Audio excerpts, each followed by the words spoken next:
Welcome to the Weekend Must Watch on Intercut, the weekly show going through all the movies, TV, and entertainment that people just can't cut away from. I'm your co-host Arturo Zurita, and joining me, not for the bronze, pure gold in our hearts, it's Ooh, Zachary I'm gonna take Chevy. a bite out of one of Oh, those you did guys. the What's bite going thing on, now. man? Yeah, Okay, I mean, it's catching on, right? I don't know in the when that real became a spirit. thing, but everybody's doing it. What's going Hey, on, man? How hey, you how gotta how check was it your before they closing take it away. ceremony?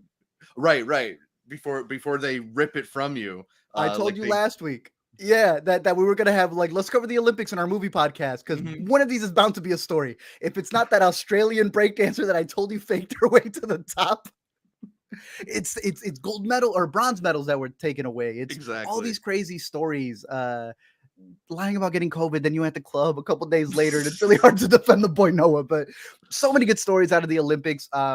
I caught the closing ceremony. I thought it was a pretty good closing ceremony that was like chopped up to be what was it, Tom Cruise's in Paris?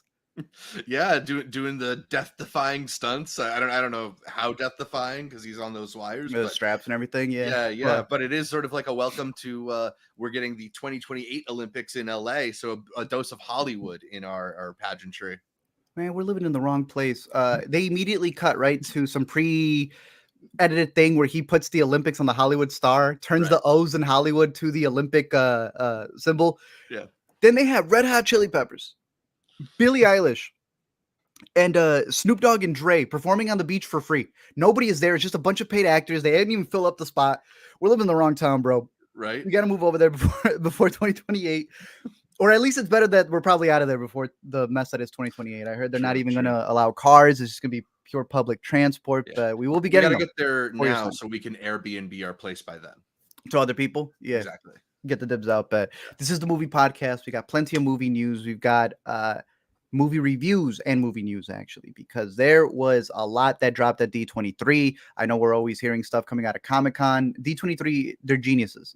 They perfectly put themselves right at the end so they can have an appetizer at Comic-Con and then all the real like the meat, the entree for their own expo that they put out there. And there is a lot of stuff that we'll be doing yay or nays for in a little bit, but we're gonna start off with an A because we have a couple of movies from this week that weren't necessarily the best of the best. And I'm gonna start off with the worst for sure because there's a little movie that broke the 0% record at its premiere. Zach did tell me, just so you know, Art, it did go up, and I was like, all right, how much? He said 9%. We're still not at double digits. Zach, tell me Yeah. about the Borderlands movie. If you ever played the games, what you were even anticipating for this thing, and any explanation for why the cast is so stacked. I mean, as far as cast is so stacked, I believe the budget of this movie was reported to be around 115 million. So this is no like cheap endeavor or like Damn. cast off. Like this was at least hoped to be like a big release at one point, and it has just gone through so much delays in terms of production and recutting and stuff like that. I think we were talking on last week's podcast that when Kate Blanchett was filming her role for this movie, she was in prep for Tar. So Nasty. tells you a bit about just how long this one has sat on the shelf, and for good reason, I guess. Borderlands, based on the popular 2K games. I never played them. Did you ever pick up a copy? It was around the part where everyone was like playing it, and I told you I was getting it confused with Overwatch and stuff. I remember getting it for the Xbox, but when I go to the theater, I love seeing my favorite movie studio, 2K, up on the big 2K, screen. yeah, Yeah. exactly.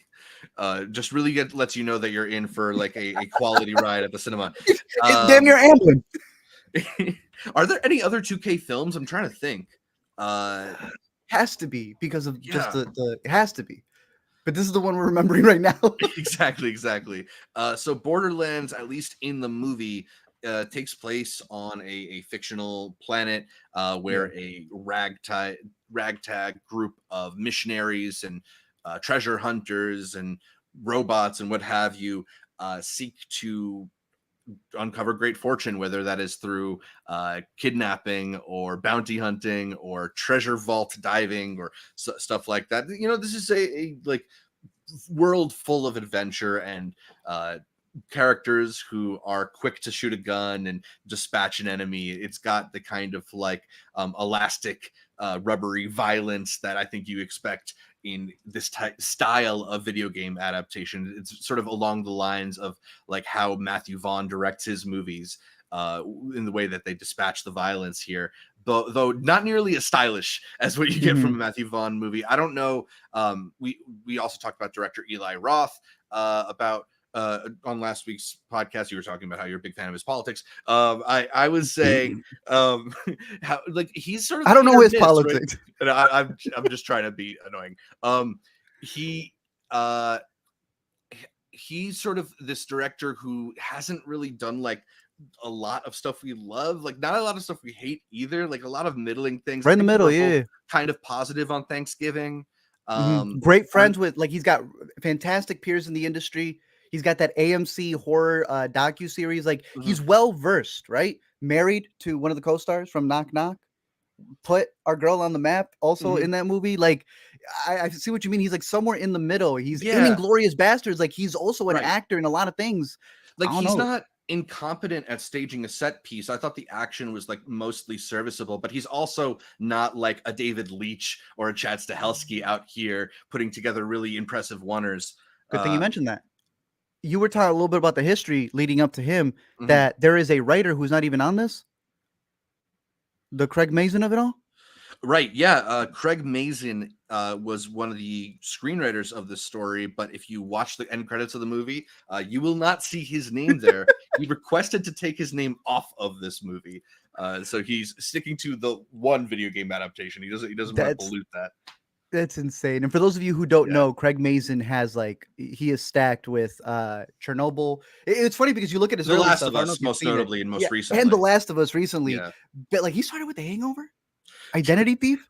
So it's almost like he knew better than to go back. I think he's got some like screenwriter stolen valor. People talk about him like he's like one of our great writers. This dude was like slumming it in terrible comedies for the better part of like 2 decades until he became like an HBO prestige TV guy. Yeah. I heard a little bit in the background that those were the ones he was getting credited for, but in reality, there was a lot of what's it called? He was doing a lot of script writing. He was a doctor for a lot of real scripts. So like the ones that he didn't get credited for that are out there, they were like, no, he actually was doing some good stuff, got the bad credits. And then he got the big shows. The co-host of the Script Notes podcast, which is maybe the best podcast for screenwriters out there. So worth noting if there are people out there who are like aspiring screenwriters. Him and John August, I believe, still co-host that podcast. Well, hopefully he's got a good release out this week because it ain't this one. He stripped it out. I suppose he put a pseudonym in there, but he won't tell you that is him. It went through so many script writes, but the one that really surprised me is that the movie ends and I see this boy in the credits. And I'm like, no, hold on. If anybody could have done this movie and this weird tone that they're going for, it would have been this dude, Tim Miller, who did Deadpool, who's worked on Love, Death, and Robots. I then look him up, and it turns out that they're trying to do this like Matthew Vaughn thing, which is funny that you mentioned him as well. This idea that he came in and also filmed some stuff about over Eli Roth as well. Right. I think that's why it just feels like a mess, dude. Yeah, it definitely, especially considering the long release, like there's probably been a bunch of reshoots. It does feel like there's a bunch of ADR narration going on here, stitching this thing together. I will say that like structurally, it like isn't the worst, right? Like I get the story, like it is pretty like standard commonplace, but it's got bumpers. But too crazy. Yeah, but like I get the stakes. It's just a little bit like. It's a little bit lacking personality. It's like a little bit almost feels like placeholder, like the amount of idioms in this movie, people saying like, yeah, you and what army and things like that have been in a million movies before and You're gonna want to take a look at this. Exactly. And it doesn't really do enough to stand out. It feels very like I don't know, I don't want to say first drafty, but like they could have explored deeper and gotten more interesting stuff, and instead it just sort of they're relying on the IP again, like not knowing the games that in depth. I feel like there was a bunch of shout outs to things that I was like, all right, this doesn't really matter to me. But isn't the worst part when you're sitting there knowing that it's not for you? Exactly. You can even feel that they don't like it either, who it is for. Totally. That's bad. I don't know. And I would say though, like, despite its like terrible Rotten Tomato score, I think that's like Mhm. a little exaggerated. Like, I didn't have the worst time at this movie. There's a lot of movies that annoyed me more this year. It's not that this one's good. But I don't know. It's got a lot of serviceable actors in it. Although I do want to talk to you about like what some of these people are doing and whether or not you think they're doing good things. Yeah. Most notably, we have Kate Blanchett. What Kate Blanchett is doing in a movie like this one, I'm not entirely sure. I mean, I guess she I did don't get it. do Hella in the third Thor movie, but that turned into, Yeah. Yeah, don't talk smack on my girl Hella. that's perhaps the Fantastic. most iconic villain, right? So this is Yeah. and like she's game for this movie, but I couldn't help but feel, despite thinking that Kate Blanchett might be like the best actor working right now, just Mhm. how like miscast she is here. I was actively reimagining the movie with Sandra Bullock in the lead role, and granted, I don't think Sandra Bullock would have taken this part, Mm. but it's the kind of actor that would have actually been game for this kind of role and known what to do with it, known how to inject it with a little bit more fun, I think. Am I Yeah. wrong to think that? No, because I think there's only one actor who's truly having a blast, and it's none of the adults. You see her come in this fake orange red hair that she's supposed to have to emulate the character, and you just don't feel her. I think Mhm. everyone, like you're saying, is making these comparisons that Tar would come afterwards, and there's a really big point in Tar where they actually do cross over into video games, Mhm. and it almost feels very meta that she's in this, Right. not clearly not invested. You're telling me the story about that she only did it out of COVID and she was bored. This movie's been sitting out there. So she's a part of this thing where she's kind of above it. And Yeah. because her talents are so above it, they're not using her to her full potential, nor does she fit the environment that is, hey, do you know this ragtag team of stuff that we can do? It's not that you can't fit into stuff like that, because I don't like Don't Look Up. But she Mhm. came in there to play a role alongside, Yeah. what was it, Tyler Perry? And She's they were able to great. do something in Yeah. there. Exactly. Here, it's like, bro, are you even in these scenes? There are points where she goes full CGI, dude. It was some Dark Phoenix stuff. Mhm. It felt like a digital double that these Hollywood productions keep using. That made me think there is no reason for you to have Kate Blanchett here. None of her lines are delivered in a way where you need a multi-Oscar winning actress. No. Anybody could have done that job. So why her? I was very disappointed with it. And then you see that they're trying to make this a longer kind of franchise. And the only Mhm. thing I can think of is looking at the sets here. It's on a green screen box. It's the Mhm. next best thing to voice acting. Right. So maybe this was her, I don't know, role to be like, hey, I would like to do Borderlands 2, 3, Yeah, I'll 4 cash that check with and that. go film a couple more Tars, because I'm Yeah. sure those aren't paying the same. And I agree with you because you're at that level where it's like we always say the lukewarm stuff are the worst. Something Mhm. that truly isn't the worst thing that came out this year, because you and I see enough movies to know the difference. And this one is frustrating because like I see everyone giving it the half stars, and I'm not disagreeing with you. I feel crazy wanting to defend the movie to be like, just like you, Right? 0%. Actually, it's 9%. Yeah, yeah. I see y'all giving it a half, and it's like a measly 1.5, Yeah, maybe exactly. a 2. You're this movie wrong. It should be at least 2 stars out of The 5. most pointless battle to give it. And it's like, yeah, I was like bored by it. I was upset with it. It made no Yeah. sense, but it never crossed the line of me going like, this is the worst movie of the year. And that made me Exactly. more frustrated with it, that there's I a get little that. bit of a competence there and it doesn't go anywhere, but all of it feels fake. I saw someone mention the Guardians of the Galaxy bit, and I felt that here as well. And I'm going to compare it to another movie. I don't know if something precedes Guardians where you could say that you have that ragtag team with those specific personalities. I'm sure that there is, but I think they really Gunn really revolutionized that with what he did in 2014. That we've Right. seen it in Dungeons and Dragons. Mhm. I think you look at that movie beat for beat, even some jokes, and I have no problem with that because they took the model and did something with it. This is the most embarrassing. Here comes this big dude who's kind of like Drax. He doesn't know irony. He's just this big dude, and he's taking care of the smaller character there. This girl literally played Gamora, the young Gamora Mhm. in Guardians of the Galaxy. You got your Starlet, you got everything. You got Rocket up there.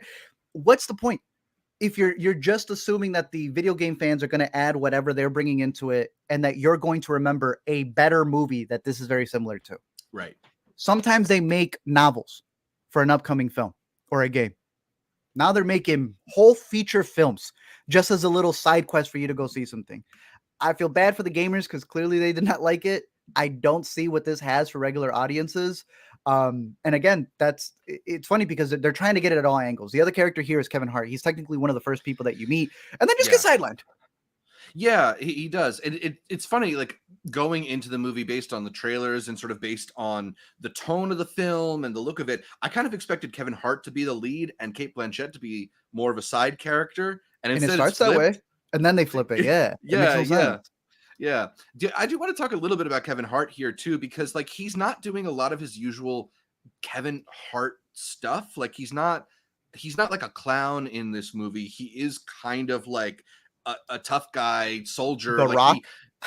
he's sort of more in that mold. Like they make fun of him a little bit, but there's no like high pitched screaming or flop sweat or waving of his arms. And it reminds me again of like the role that he had in the Netflix original movie Lift, which again was like a very straight down the middle performance. Pattern.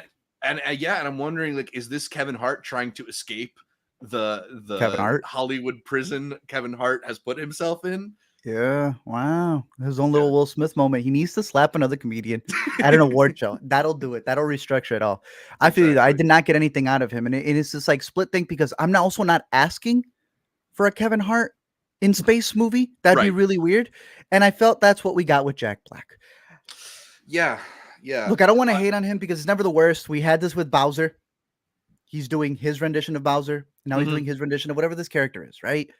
How'd you feel about that? He's this talking android box that just can do anything.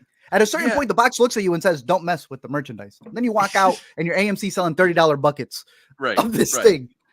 And that's the thing is that like the character from the way he's introduced to the way he's just sort of always ready with a little quip feels very much in the mold of like trying to find like the fun, the Rocket Raccoon, if we're going to continue the Guardians of the Galaxy of this all of this, the guy who has like the quippy line, and like because they give him all the jokes during tense moments or action scenes and stuff like that. There's a couple that made me chuckle. I thought it was kind of funny that at least from a vocal standpoint, I thought he was almost doing like a Wallace Shawn impression, the guy from Princess Bride and stuff. He's had a little bit of that to his voice. But like for the most part it's just grating. Like it's so try hard. There's so much effort. Like it's that guy who has to crack a joke at every single bit, even if the joke's not funny, and you just after the fifth failed joke you kind of want them to just calm down a little bit. Well, the worst part is he's not even there. He's doing this in a voice booth. He's improvising with people who recorded their scenes probably weeks before. And sometimes it even feels like the rhythms of the editing of the movie don't really allow for the line. They're really squeezing it into the gap between other people's dialogue. Multiple directors, multiple writers, too much stuff going on here. It's the worst part of it. Did we even mention the aspect of it being rated R and trimmed down to PG-13? Oh, I don't think we have yet. Horrendous. Another red flag in what this was doing. But there's that aspect of the robot always singing too. And that was where I was like, oh, gotcha. They really let you ad libs then. And it's always like the same thing, just scrubbing. He was doing the Dory. Just keep swimming. And it was the same jingle for whatever action it needed to do. And I was just like, okay. Look, I hate to say this, but I don't know if you saw the popcorn bucket. I actually didn't. It's actually the best thing to come out of this movie, bro. The bucket's got like these little clips. I got to pull it up for you, but it's actually not that bad. They have, it gives you the ability to hold your like ticket and snacks. That's cool.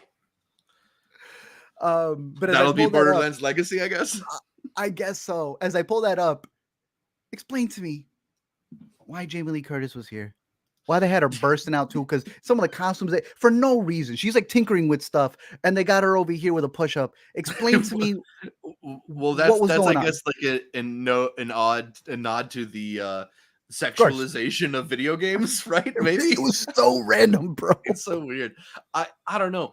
To be honest, like I didn't mind Jamie Lee Curtis's performance here. I think she does always bring kind of like a different energy to to her different roles. Like this, you can't mistake this for like the tax lady from Everything Everywhere All at Once, or the mom from The Bear, or anything like that. It's just such like a poorly written character who is literally there just to deliver exposition. Like every single line she has, it is like, wait, explain what the next thing in the plot is for us, please. And he's not lying. The ending literally is her looking at the camera, but it's the main character, and she gives you the ending explained. I actually had it wrong. Yeah. It's a tough character. Ooh, yeah. Like usually it's ADR. The lines they gave her are the ADR afterwards, where they're like, "Oh, the test screening didn't get to say it." Yeah, oh, yeah. She We said gotta it on clarify set. a couple things. She said it on set. I found the popcorn bucket over here. It's actually, look, it's not bad, bro. Like it actually holds on to the stuff. I don't know if you can see it fully there. Yeah. Yeah. It's got these cute. little clips right here. It's holding the drink and your M&Ms. That's pretty dope. Way more functional than anything you're gonna get out of this movie, but I'm still not recommending it at $30. There's too many popcorn buckets out there, and there's too many other movies to catch to be wasting your time with Borderlands. But I'll end with one positive thing, and that's that I think Ariana, she did the best part of it. Ariana was out there in particular playing the character who's supposed to be like the key, the mission, who's supposed to like the thing that they need to actually solve the problem and find this vault, because it's like a Ready Player One story where everyone's in this planet, they've scavenged it to bits, and she may be the secret that they need. She's the only one who has the tone that fits the movie. Mm-hmm. She feels like she did this without getting paid, like she was just in a sandbox having fun, and I did not feel that from the adults. The adults felt like they were there doing the movie before they do the one they want. She actually felt like she enjoyed it, and I think that's a shout out to her, because I don't think she's taken a bad role yet. She's been doing a lot of the young roles for big actresses, and now she's coming to her own. Still only 16, and when she filmed this, she might have been like, what, 11? She's definitely got a bit of the like Chloe Grace Moretz as hit girl energy in this part. But yeah, provides a little bit of spark that is lacking from some of this movie. Like maybe a little bit obnoxious, but like it's something, you know. There's a tone you need for the movie, and they weren't getting it. But she had that very Harley Quinn energy coming to her. But definitely. Overall, so yeah, you're going what 2 stars on it? Sorry, you said 1.5 stars. I think I'd go 2 stars, but I'm down to make our cumulative score on the Intercut letterbox a 1.5. Would you give it? I think I'll go 2, but maybe I'm being a little generous. It probably is more of a 1.5. I'm going 2 too, so we got to go 2. Okay. We got to be honest with it. Yeah, we're the biggest fans of Borderlands. And I've told you this, bro. I get a lot of flack because I personally, over my profile, if I may, let me just put this over here. We see a lot of movies, so I get a lot of people who always give me trash for having too many 2 stars right there on my rating list. Y'all just don't see enough movies. If you see enough movies, you'll realize that's the most that we've got, is that 2 right there. And Borderlands is to blame. Thank you, Zach.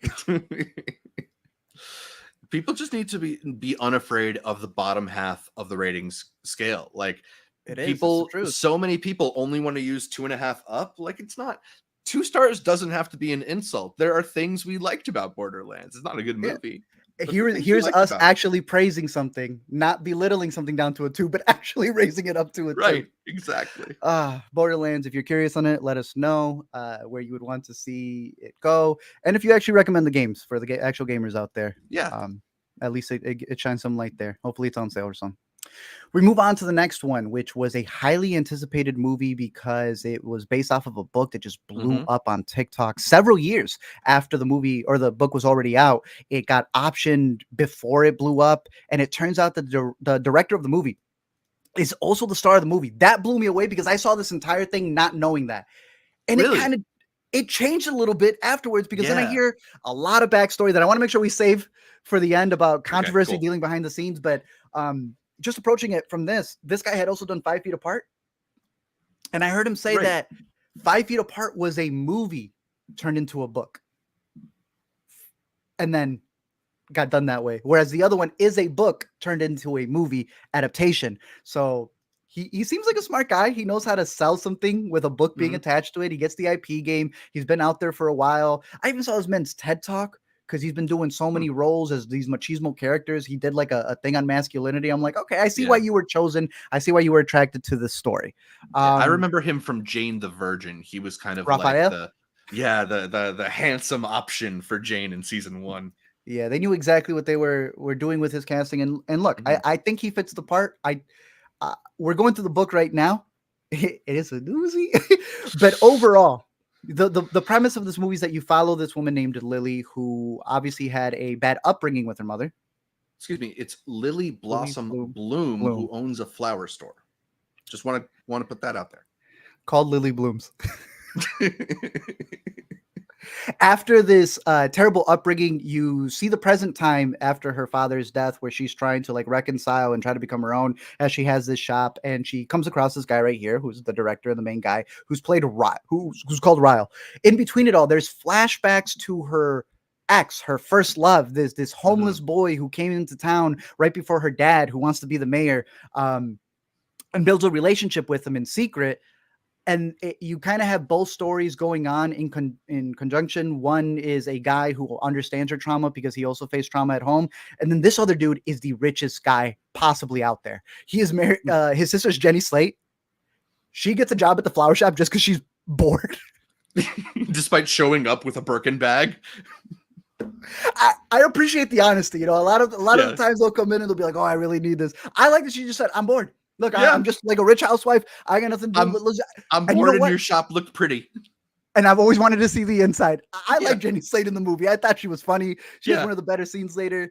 But overall, it's this relationship that builds that honestly becomes kind of a twist.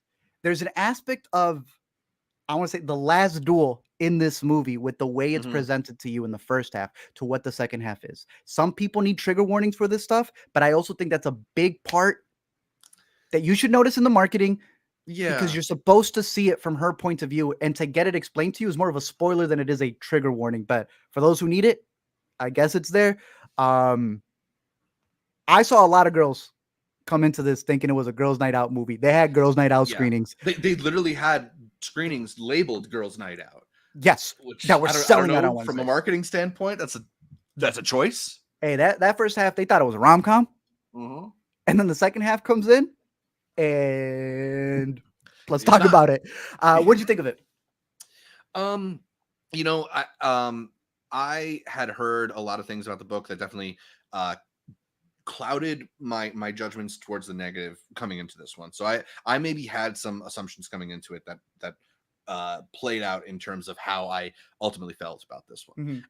But one of my bigger issues with it is that I felt it was kind of a little bit like listless and pointless for the first 30-45 minutes. You talk about that sort of turn that it takes from romantic drama, maybe a little rom-com-y, into something different, and in that period before, there's just kind of like no real tension. It's just the story of Blake Lively as this woman living her life, opening her store, meeting a new guy. And thank you for saying Blake Lively, because it's Blake Lively on screen, bro. yeah, she's not exactly disappearing into the part.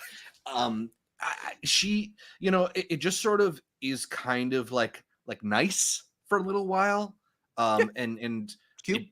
It's kind of just there, and then it sort of deepens and adds complexity to her backstory, to their relationships, and the structure of it just felt so novelistic to me. It's so much about like her internal journey, and I bet it would be really aided by like having a bit of internal monologue. You said you're reading the book. I think it's supposed to be from her perspective in the first person. So she pretty much tells you everything from her point of view in her head. So when you have the rooftop scene, it's a lot of it's just coming up from here. So they had to rewrite it in a way so that it's them discussing it. And I had heard, Mr. Deadpool came in, did a little rewrites here and there, I guess, all throughout it.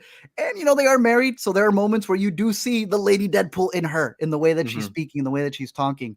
But the book structures those flashbacks, Zach, and I need you to take this seriously. Through her connection that her and her ex-flame had for Ellen DeGeneres. Yeah, I believe, what is it? Half the book is written like a letter to Ellen DeGeneres. A diary for Ellen that wastes time saying, Ellen, I pitch you this idea for you to take your show this way and that way. Geez. And then just her recounting like what she did. It could have just been a diary. Hell, Zach, it could have just been a flashback. But they're like, no. That would be too cliche. What if we just force this Ellen bit? Like, full grown adult, they're still writing Ellen. I noticed it in reverse because I saw a Finding Nemo poster. I'm always going to catch a Finding Nemo poster. I saw the Finding Nemo plushie in there. So there's like a lot in the background that you could say was inspired from the book or was probably cut up, so it's not fully there in the finished product. But there is an Ellen shot in the movie, and she is still writing to Ellen in the movie. But that is a much bigger part in the book because that's what sparks the flashbacks. So it is more internal. Yeah. I don't know. I mean, I just felt like it went along at a pace that didn't really engage me. And then when it finally sort of got to the actual meat of the story, I don't know.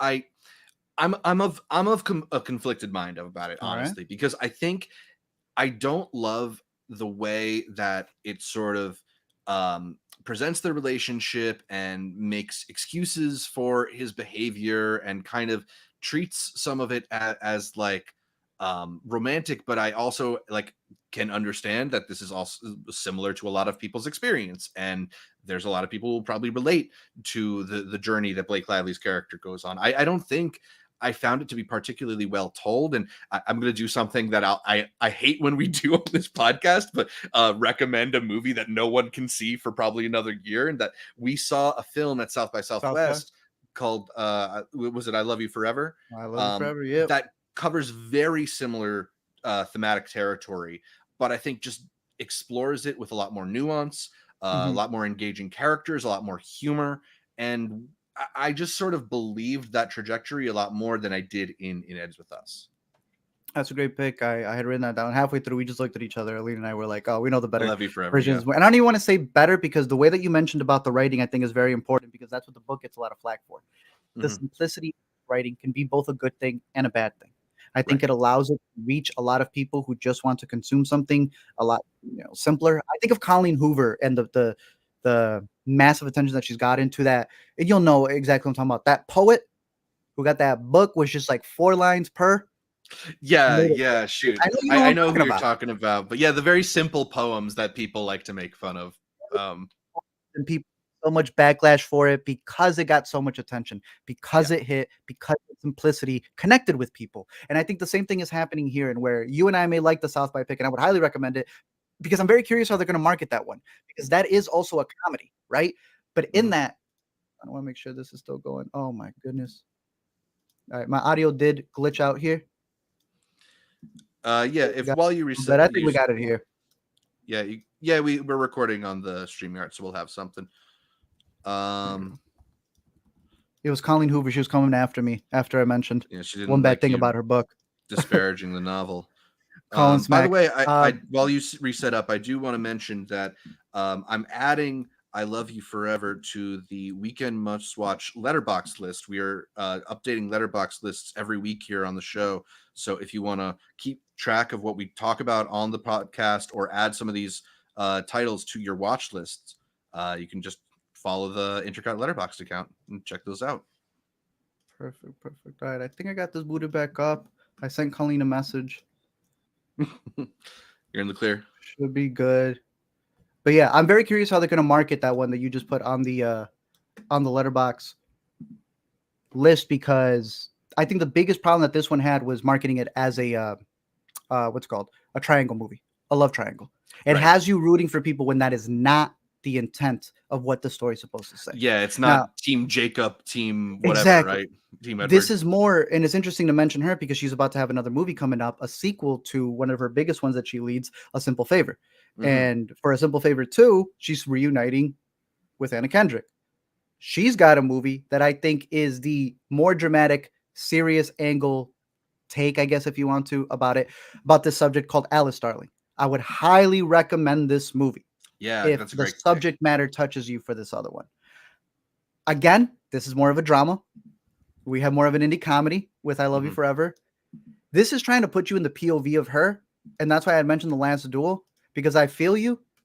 They play with you a lot in this movie as a viewer because you're supposed to see it from her POV. How does she become like her mom, who didn't leave the situation she was in with her father? And a lot of it kind of upset me. It frustrates me because I'm like, you're making some of this stuff not as impactful, not as aggressive as it is, because right after you're going to have a lovey-dovey cute scene. And I felt that was very manipulative. I heard stuff from the book, but then I realized that that is not the worst thing. in a narrative where the topic is abuse. And the more that I've thought And about manipulation. yeah, it's not that I'm praising the movie, but I did like it a little bit more. I think the angle that it takes to see her point of view and how she's got these what is it, rose-colored glasses on, and how she sees things, it's kind of fascinating. It's an interesting look at how something like this can happen. And I really like what Justin said in terms of how he approached the movie. And that was in particular directing it not necessarily for the women who get asked why did they stay, why didn't they leave, but more so what causes the men to become that. And I think the book might peel at it a little bit more. I think there's aspects of it in the movie that they don't get to fully, but it was partly there, you know, like they kind of flesh out his character, but the author said it's based off of her mom. Like Blake Lively's playing her mom, which is funny for Blake Lively to then go make it Blake Lively with her outfits and everything. Right. But he specifically said, like, there is moments in there that are supposed to show you like what caused him to become that. How can you stop this cycle to begin with? What can cause him to change? And Colleen talked about her father being an alcoholic, but that's not fully in the movie. And I think those are elements that get chopped up from the truth into the movie because they're trying to sell you a rom-com, and you would not be on his side if he was drinking. Right. But that's what caused the initial trauma. So I don't know. It's a little conflicting from that point of view, but the ending worked for me. When they bring the title in, very melodramatic, but I know that it changed some stuff from the ending of the book as well. But overall, I ended up pretty positive with it. I almost went 3.5. Really? I think there's some stuff behind the scenes and a better approach they could have done with it. I'm sticking with a positive 3 though so far. I'm more negative. I'm probably at a like 2 on it, to be honest. Okay. But you know, I can see where people would find value in it. I am curious though how you land on all of the, you know, buzz and gossip about what's going on behind the scenes of this movie. What have you heard? All right, so the broad strokes of what I heard, and you mentioned, you know, this is Justin Baldoni, who is not only the director of this film, but co-stars in the film. By the way, kind of weird choice to cast yourself in the sort of like abusive boyfriend part, but that's a whole other thing. The author has a company, and he said, I want to make this movie. She then pitched, I think it should be you. I think you'll be able to handle it with the most nuance. So she picked him, which is another weird element to it. Yeah, because then keep going. Yeah.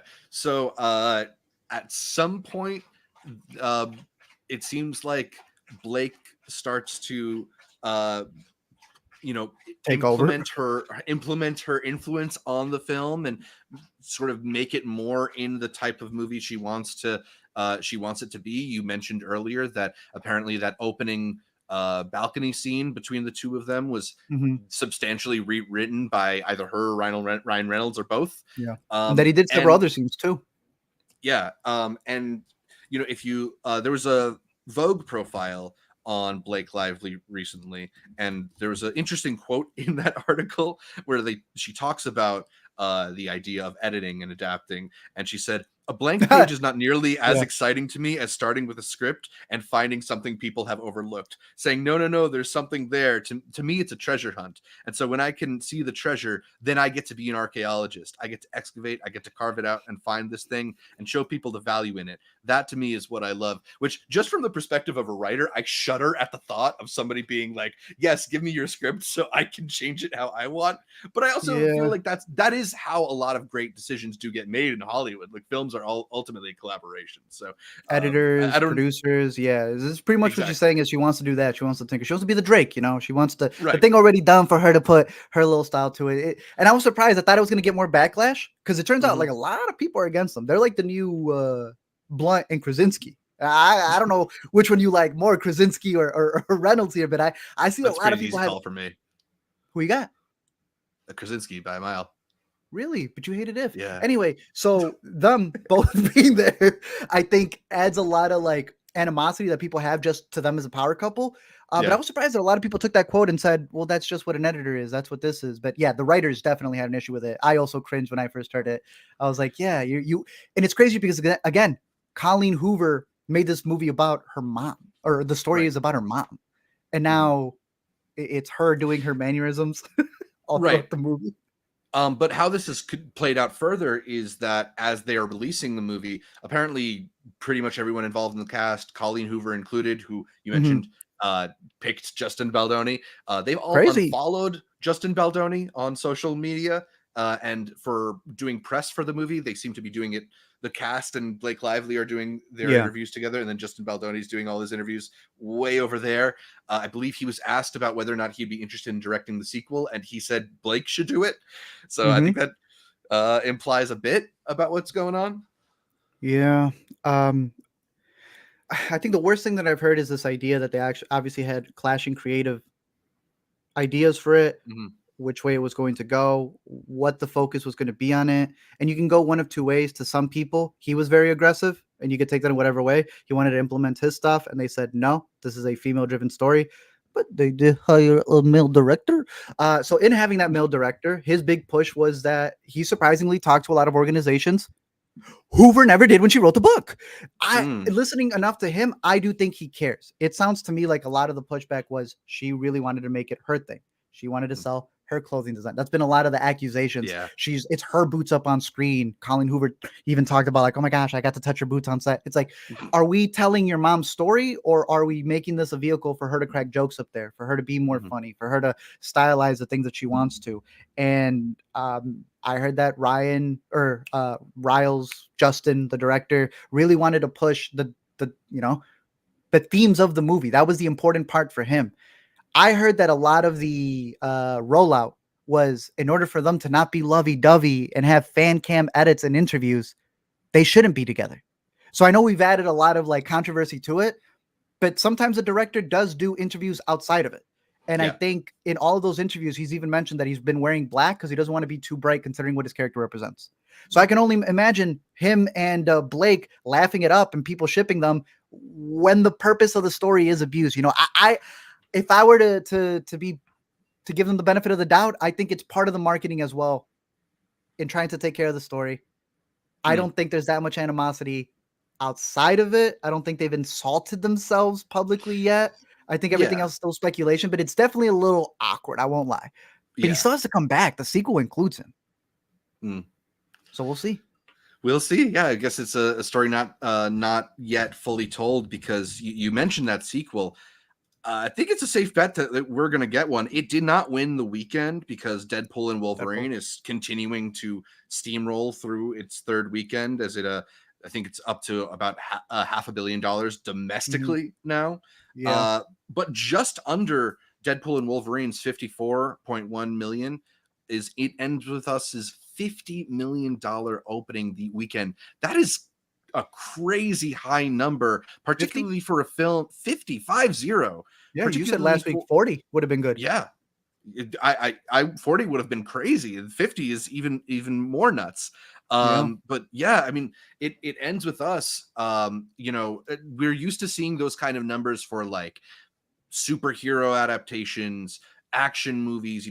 Dune opens to numbers that are 50 million and up. Marvel opens to 50 million and up. A romantic drama about overcoming abuse is totally new. It's a new territory for sure. Yeah, new territory for this kind of release. I saw a lot of people pointing out that you can draw in and out, or draw a connection between this and Where the Crawdads Sing, which is another buzzed about novel adaptation that's sort of like a melodramatic romantic movie that's about like love triangle of sorts. And that movie is another one that did surprisingly well in theaters, and it speaks to perhaps this like underserved audience of these adult women, people who consume this type of fiction, these popular New York Times seller books, that there's a market to make more movies in this style. And that's another bit too, because I think a big part of the marketing and the clash between the creatives for this movie was, are you pushing the themes of it that are a bit more adult, or are you pushing the rom-com, can you sell that aspect of it? And this did have a 50 Shades type marketing spiel. It was like that perfect in between of being very serious, but then also the steaminess of it. Again, selling the love triangle of it. So I'm sure there's going to be a sequel for it. That's great. 50/50 is not bad, especially with that Girls Night Out screening that we were talking about where they were making that much money. So we shall see. Yeah, We a shall lot better see. than Borderlands' 8.8 million on the Abysmal. $100 million budget. Ridiculous, bro. And that's all from the popcorn buckets too. That's what's crazy. All right, let's wrap it up with the final one of this week, and that is the Apple TV Plus original film, The Instigators, that was supposed to have like a week in theaters. I don't recall it having a week in theaters. Yeah. And it went straight back into streaming. And you know what? I didn't think it was bad. It's not the best, but it was enjoyable. What do you think of The Instigators? I thought it was pretty enjoyable as well. Like, this isn't going to blow anybody away, but I was a bit surprised that they didn't at least give this a run in theaters. Yeah. It feels to me like it would have been a really satisfying night out. It's a con man movie with Matt Damon and Casey Affleck playing unlikely partners who have to get involved in a heist, and it's got all these webbing storylines that come from it and a big ensemble cast. I didn't look up the cast before watching it, so I just kept getting blown away. Like, oh, Hong Chau is here, Michael Stuhlbarg's here, Paul Walter Hauser, all my friends, Ving Rhames, and great actors who are kind of allowed to take up space and chew a little scenery and do a big character. I find that enjoyable. I think there's like an energy to this that is reminiscent of like the Guy Ritchie heist films, the Lock, Stock, and Two Smoking Barrels and Snatches, where there's like lots of different little things that little storylines going on, and they all sort of come together towards the end. It's just sort of lacking flavor. It's lacking a little punch. It's lacking a little personality. And I don't know exactly what it is that the calculation is off, but it while I was really enjoying the ride, I kind of also felt like it never really got going. It's your boy Doug Lyman. He's missing a little bit of the seasoning. That's what it is. I feel you. Yeah, there's just one thing that makes you go, oh, okay, I see why you guys didn't put it in theaters. But it also makes me go like, why not? Like, why did it even, why is there something missing when you have this Apple budget and you don't even have to worry about a theatrical run? I don't know. To me, it is in the same vein as Roadhouse. So that's why I guess my expectations were kind of met, because in the same way that Roadhouse ended up being fun enough, I think this one is as well. Enough. Yeah. Yeah. I like the characters in it. Again, you had mentioned Hong Chau. I thought she was the best part because she's kind of the one who finds herself in this big heist that these bozos are doing. One of them, Matt Damon, doing it because he needs a very specific amount. Therapizing at him from the perspective of the hostage, I thought was like a really great bit. There's a couple really good bits. Yeah. Then you got Casey Affleck, who's kind of just going through the motions, feels very burnt out, doesn't really have motivation. You got all the other characters that you were mentioning, including, I guess you can call it cameo or I guess guest appearance. From the stuff that I've seen him in, this is probably one of the better things that Jack Harlow has done. I'm not gonna say blew me away. No, but he's fine. He does in the movie, but he's fine. He fits with what it's supposed to be. And I think out of a lot of the heist stuff that we've seen recently, like The Finest Kind and such like that, at least this carried more of a cohesive story that I found it funny by the end, the way that things come full circle in the most like pointless way possible as well. I don't know. It was a good time, at least at home. I don't know if I'd feel the same if I would have seen it in theaters, but it didn't really get the chance to go to theaters. And that's surprising considering how big these actors are. Exactly. It's a shame that this movie is going to live on Apple TV Plus and not just be permanently on rotation on TNT for Sunday afternoons, because that's what it's made for. I'm settling in with a 3 on this one. I think it's worth watching at home. I'd go with a 3 on it as well. Yeah, I think that's a fair score for this one. It's good, but it's definitely not much more than that. Instigators, not playing in a theater near you, but at home. The last one that I got, you're going to see it next week, but I'm just letting you know here. Go watch Mr. Throwback. This boy, he's been doing this after he won that gold in the Olympics. I did not realize that he had not participated in the Olympics. Like, how you got all these championships and you've never been to the Olympics? You're right. He finally got it this past week. Steph Curry did that sleeping little meme that he's been doing everywhere, from all the pictures to, outside in the club, everywhere. He's been doing it. And then everyone's sleeping on his show because I don't think anybody caught this. They streamed the Olympics on Peacock, but they're also streaming Mr. Throwback, which is actually Stephen Curry playing Stephen Curry in this pseudo story about his like teammate from high school who could have made it but never did, and how he's now trying to help him because Stephen Curry's playing Stephen Curry, and like, bro, he's the nicest guy out there. I have never seen a show where he is making a cameo appearance like he did for that golf show that he used to do. But he's Holy still moly. technically the second biggest character in the movie, in the series. Like, he plays a reoccurring character. I thought he was gonna be in the pilot and that's it. No, he shows up throughout and somehow feels like he's a cameo at the same time. Yeah. How are Steph Curry's acting chops? Not good. He's playing Steph Curry. It feels like one of those ESPN bits where he's like working at the office for the ESPN. Right. You know, when they're going around the office. This is Sports Center. This is Sports Center commercials. That's the type of acting that he's bringing in. Yeah. But so LeBron still has the gold in NBA acting? No, Shaq does. But Adam Pally, in particular, he's playing a scumbag because in order to stay in his good graces and to have the card that Stephen Curry gives him unlimited usage for, is he's lying about his daughter having a terminal illness in order to be in that circle.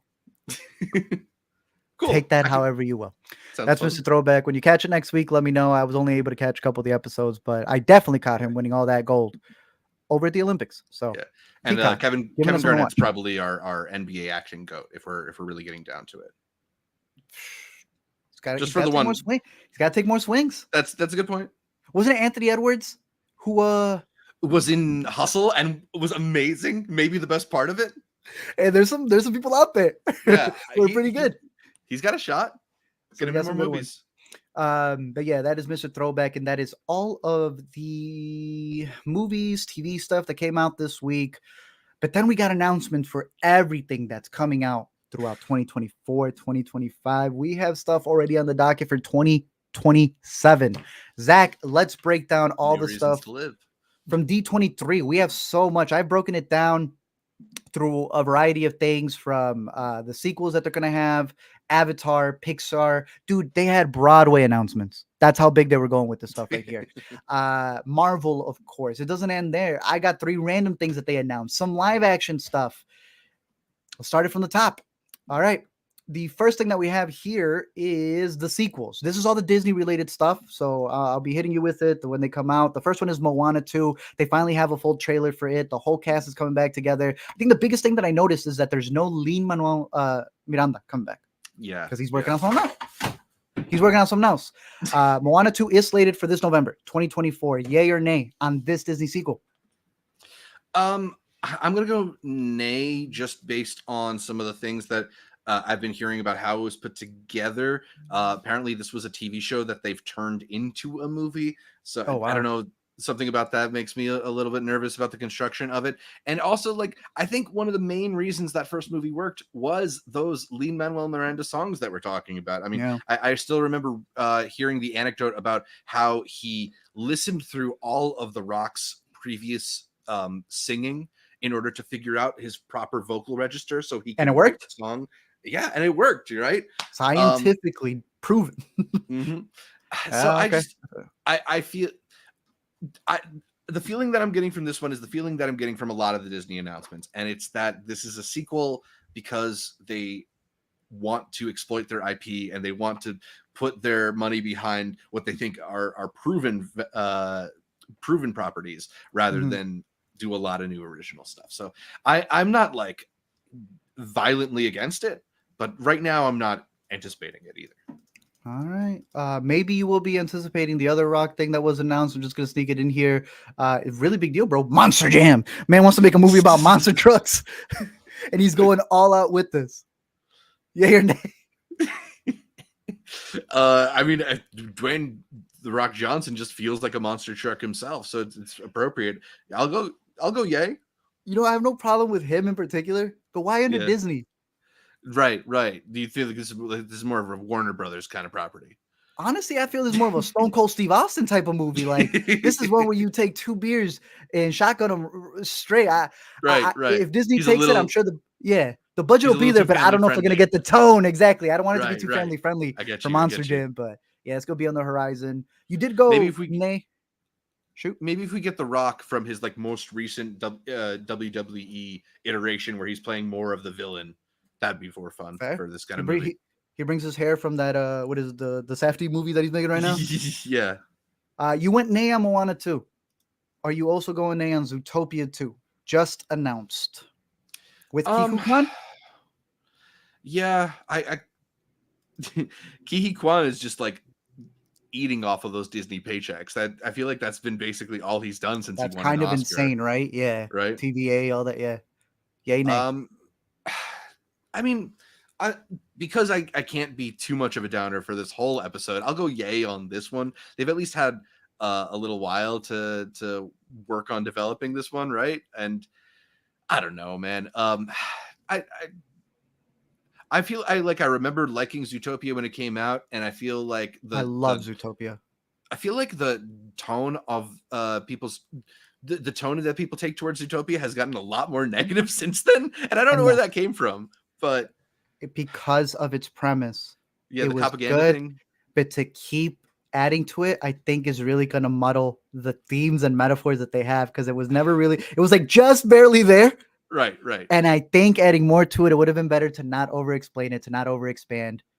I like Moana. We'll see how that sequel goes. But I love Zootopia, so I just see a bigger drop-off. Like, even if it ends up being better than Moana 2, the difference between Zootopia 1 and 2, I feel is going to be very drastic for me. I'm a little worried for it, but we'll see. Zootopia 2. Frozen 3. We have seen a sequel to this. Mm-hmm. Can this one actually come back and be better? I was not the biggest fan of 2. Yeah, I wasn't a fan of 2, and the stories behind production are that there was a lot about 2 that got really rushed. Yeah. It seems like they've given Frozen 3 a little bit more time, and it's a valuable property for them. I don't know. I guess because Frozen 2 was not that good, I think there's more room to go up. So yeah. Sure. Yeah, right. Because they're already, to me, they've dipped down at a low point, and I think that they could hopefully fix it. But out of the 3, Moana 2 is coming out in 2024. I think we're mixed on that one. Zootopia 2, 2025. We're mixed on that one. And Frozen 3, we're kind of mid on that one also. So not a lot of inspiring announcements. The biggest thing so far that we got the yay on is that Rock's monster truck movie. Yeah, let's go. Let's move to Avatar. Avatar finally got a title, as well as a couple of other announcements that they released as they came to D23. The first being that it's called Fire and Ash. We're Avatar heads. I'm not even going to ask you if you're excited for it. I just want to know your opinion on the title. They switched it up from whatever the last one was. They had like a temp one. The Seed Bearer. I wish I could respond to you in Navi. Yeah, no, look, it's the seed. Look, I thought the Seed Bearer was funny, but I did not think that was ever going to be like the title that they released. Thank God they changed it. Yeah. Fire and Ash is pretty badass. I'm here for it, and I believe it's the best one they've had. Yeah, I mean, it's the most distinctive. I feel like, for sure. I always forgot like the way of water or whatever it was. Yeah. They've also, I saw some concept art floating around that this one is going to take place partially in like the volcanic part of Pandora. That sounds fun. That sounds cool. The producer also passed. Was John Lando? Not too long ago. We did not make mention of that, but I'm very curious to see how that's going to go, especially for production, because this man has been James' right-hand dude since like the beginning. Try to get it loaded up over here in a little bit. Oh, wow. Well, he wasn't right. He was a producer over here. John Lando passed, I want to say last month. And he has been there from Titanic, all this stuff. And I'm very curious to see how the rest of the movies are going to roll out, because I think he was an integral part to it. So I think that's also another big thing to note there for the changes that are going to come to Avatar. Because, well, one left. One got solidified, bro. James Cameron, during the ceremony, joined Disney Legends to become their like Hall of Fame thing that they just announced. It was also Frank Oz, Angela Bassett. They did like this mini thing where you are now considered like, I mean, again, they're calling it a legend, but this is like an honor. I don't know. Does he get tickets to Disneyland for life? Will he be able to go to the Pandora park that they're about to create? Cut the line at Space Mountain. I'm a Disney legend. I get to go in. This was the group. They also added Harrison Ford, Steve Ditko from comics, Kelly Ripa, John Williams, of course. Miley Cyrus, I think, was the youngest one that got added to it. Jamie Lee Curtis. But yeah, this was a new thing that they announced as well. I don't know what they get other than getting into their like Hall of Maybe it's Fame. gonna be Rock and roll. like a Canton thing, like the Baseball Hall of Fame. Only you go to Disneyland and there's a bunch of plaques of actors. Fair. A little Cooperstown for them. Yeah. We'll see how that goes. But yeah, Avatar. I think we're both yay on this so far. Best one to come out of the announcements. December 19th, 2025 is the release date on that one. Nice. Do you think they'll hit it? I don't even know at this point, bro. Yeah. We'll keep with that because I got a couple of other stuff when it comes to Pixar where those dates are completely off. Moving on to the Pixar side of things, they have a hefty amount. The first one is their first original series. I love that because they have like 10 right spin-off like, series, but this is their first original. I guess, you know, screw Forky or whatever, but yeah, right? Win or lose. I don't know. I like when Pixar tries original things, so I'm down. I like this because it's a baseball show. They got the little home plate right there. And the idea is that it's supposed to be this team. I don't know if they're like Bad News Bears or something, but every episode is supposed to follow a different perspective, a different character. I'm excited for this one. I'm rooting for it. Yeah, I want this to be the one where they go, yo, they can do TV because everything else has been lackluster. Yeah. I think that this could be the show that almost invigorates them and audiences the way that their movies do in theaters. If they can lock it in at home, then perfect. Now they can keep that cycle of the movies in theaters and the shows at home. This is the one that I'm actually most excited out of all of their announcements. Win or lose, I'm hoping it's good. Yay for me. Yeah, everything you said just made me more excited about it. So that one looks good. I think that one's finished. It's supposed to be coming out in 2024, but they already got another one for 2025. Not original, but a spinoff. If you like Inside Out, especially in the reoccurring scene where they have the Dream Productions, where they put together a whole cast and crew to make Riley's dreams come true. Well, now they're going to do a whole series just on the people who work there. I'm not as excited as the other one, but I do think this could be interesting because that's been one of my favorite parts of the Inside Out series when they come in and they have all these different things and then they make it like real life. They do a lot of funny cameos and Easter eggs. Some of my favorite hidden bits come from those scenes because they're in like a Paramount lot. So I think there's an opportunity to make fun of a lot of movies from Disney, outside of Disney, and then still play with that Inside Out theme of being these internal emotions, especially the psyche when it comes to the brain. It could be cool. I think this will be one of their better spin-off series. Yeah, I mean, that I agree with you. That's probably one of the best parts of Inside Out, which just makes me a little bit like, you know, it's the thing that we keep going to where like when you really like a thing, you're nervous about what's going to come next, and when you don't care that much about it, who cares what they do with it? But I'm hopeful. I guess it's a interesting palette that they can paint on for that. At least for a TV show, this is a more interesting premise. The next one, while we get into the movies, I swear to you, I don't know if you remember the original date to this. It still doesn't even have a date. This thing is coming out June 2025. That's all we know. Elio. This has been, we've had Easter eggs in other movies. If you remember, they're supposed to give you the Easter egg for what's coming next. Well, that did not happen. I swear this movie was supposed to come out years ago. It's still not even coming out this year. Slated for the summer of next year. Elio got a poster. I just don't know what they're going to do with this. You excited for it? You anticipating it? Have you forgotten about it? I did forget about it, but you know, anytime we're getting the original properties from Pixar, I will retain hope because I think those really. I mean, I can't remember like since The Good Dinosaur. I feel like I've at least enjoyed. I was about to tell you, you don't get Good Dinosaur vibes off this. Maybe it literally. I'm gonna pull up Good Dinosaur right now, dude. It almost has the same poster. And honestly, I got Luca vibes from it, but I can say Luca a bit too. Yeah. There's that one poster where he's like looking up in the sky, and it's like the same Elio bit going up there. I might even be the same director. I don't care. At this point, they just got to release it. I don't know what's taking so long for this, but it's the first time they're going up to space. I don't know. They're trying to make it like they're Guardians of the Galaxy or something. But they do have another Pixar original film that is announced. This one's called Hoppers, in where I want to say a girl or a scientist is able to hop into different wildlife, but I think the wildlife is robotic. So it's kind of like that Lupita Nyong'o robot movie coming out where she lives with the wildlife, but here it's scientists being able to do that to become one. Messiah's messengers for nature. I don't know. 2026 is a long way out. All we've got is the logo. Almost didn't even have an IMDb, but it's got a good voice cast. John Hamm. Right. And was it Bobby Moynihan from Saturday Night Live? I like him. Who, Bobby? Oh, he's funny. Yeah, Good your voice boy actor. from If. That is my boy from If. No, that was my man. That was my full grown dude from If. I'm glad to see him continuing the family films. All right, that's a big plus for me. Hoppers. We'll see more about that soon. Probably come out before Elio. But of course, Yeah. the biggest one, Toy Story 5. And you know what? You know what? What? You know what, Zach? I'm back on it. What? I know we've Why? had this for 3. I know we've had this for 4. But at this point, if they didn't disappoint with 1, 2, 3, 4, why would this be the one, Zach? Then they hit you with the premise. I don't know how they didn't cover this years ago. They are finally facing AI. I'm gonna I'm gonna keep it a buck.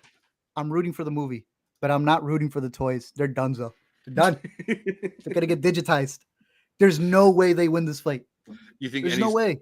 Woody's going to turn into an NFT at the end of the movie or something? And that'd be dope. And I would buy that NFT. You're done? I mean, look, I enjoyed Toy Story 4. I think it is easily the worst one in the franchise. If that's the worst Pixar film, give me one Pixar films of the same quality then. Also, isn't this just completely ignoring the end of Toy Story 4? Woody's supposed to be off on his own adventures. But they've been ignoring the ending to Toy Story 1. They don't care. Yeah, he's supposed to be on his own adventure. But you know what I like about that? Him saying, yeah, that was a dumb idea and coming back. Why need a toy out doing his own adventures, bro? There is an AI apocalypse happening, and the toys need to get back together. Yeah. I think of another villain in this movie is supposed to be like 50 malfunctioning Buzz Lightyear dolls or something like that. That sounds kind of fun. Although that's 2. Didn't I thought I saw something going around about that. Maybe no, I'm saying that's 2. Yeah, that's what I thought. Toy Story right? 2. Okay, sure. Why not? I guess. Return to what works, I guess. He's like the only robotic one. Everything else is natural. That's how it is. Look, I don't think they've missed. I'm not going to start doubting them here. I am just fully accepting that for Pixar, it was their first movie, and it is their timeline. It is their staple, their chapter marks, and we will always have Toy Story movies. It is their check-in as a studio for, I don't know where they're at. Once those become bad, then it's over. That's the thing. And I guess the one hopeful saving grace is that they know that this is their big property. Yeah. So I doubt they would launch a sequel if they thought it was going to be something that would tank the franchise. So we'll see. We'll see. But out of the TV shows, like we said, we've got Win or Lose that's coming out later this year. I'm pretty excited for that. Dream Productions next year. And then from their movies, they're going 2025, 2026, and Toy Story. The thing I like the most about Toy Story is that besides Elio's and Hoppers, Toy Story has a date, June 19th, 2026. I love that. There you go. They can't put a real date for all of the other movies that are literally around the corner, but this one's got a date 2 years into the future. Will they make it? We'll see. But that is the Pixar news. Surprise, Toy Story 5 is the biggest announcement. But we move on to Broadway because Broadway had a big presentation over at the convention, specifically with a couple of medleys that they did, because we know that they've already had some pretty big stuff in terms of The Lion King, Aladdin. They showcased that a bit, but they also talked about the Frozen recording, where that one went to Broadway. Yeah, and it's on Broadway now. They recorded it, and it's going to do the Hamilton treatment, where it's going to be going to Disney Plus. Interesting. I don't know if you have any other ones that you would pitch this idea to before I tell you the new announcements. Oh, I mean, I just like that they're in the practice of putting musicals on Disney Plus. Did Waitress end up on Disney Plus as well, or am I misremembering that? They recorded it, but I don't know if it's been on a streaming service yet. Okay. Well, I don't know. I'm just a fan of this being a more accessible, a more widespread practice. Yeah. I like Even it though too. I don't really care that much about most of the like Disney show to Broadway adaptations. Right. Because even with one like Hamilton was hard to get into if you could. Right. Frozen is like, I don't know if I'm gonna spend the money on that, but I'll catch it at home. Exactly. That's maybe the best part of it. Like I've lived next to Broadway my entire life, and I'm not playing Broadway. I'm not going to that one. I'm sorry. But would you go for the newly announced Hercules, the electrifying new musical that's actually going to be opening on the West End? So this one's not even going to be in your backyard. Yeah. Only if they keep all the songs. Does it sound interesting? Sure. I don't know. I mean, not enough to get me to pay Broadway prices again. But hey, film it and put it on Disney Plus. I'll watch it. I don't really care for the Aladdin, the Lion King, or the Frozen. Yeah. It'd be really funny to get a Broadway actor who's like that built has to come in day in and day out. So yeah, Hercules will be announced for 2025. Probably expect it 2030 on Disney Plus. Mm-hmm. And I got no date for this next one, but under the Disney umbrella, they are developing The Greatest Showman for the stage.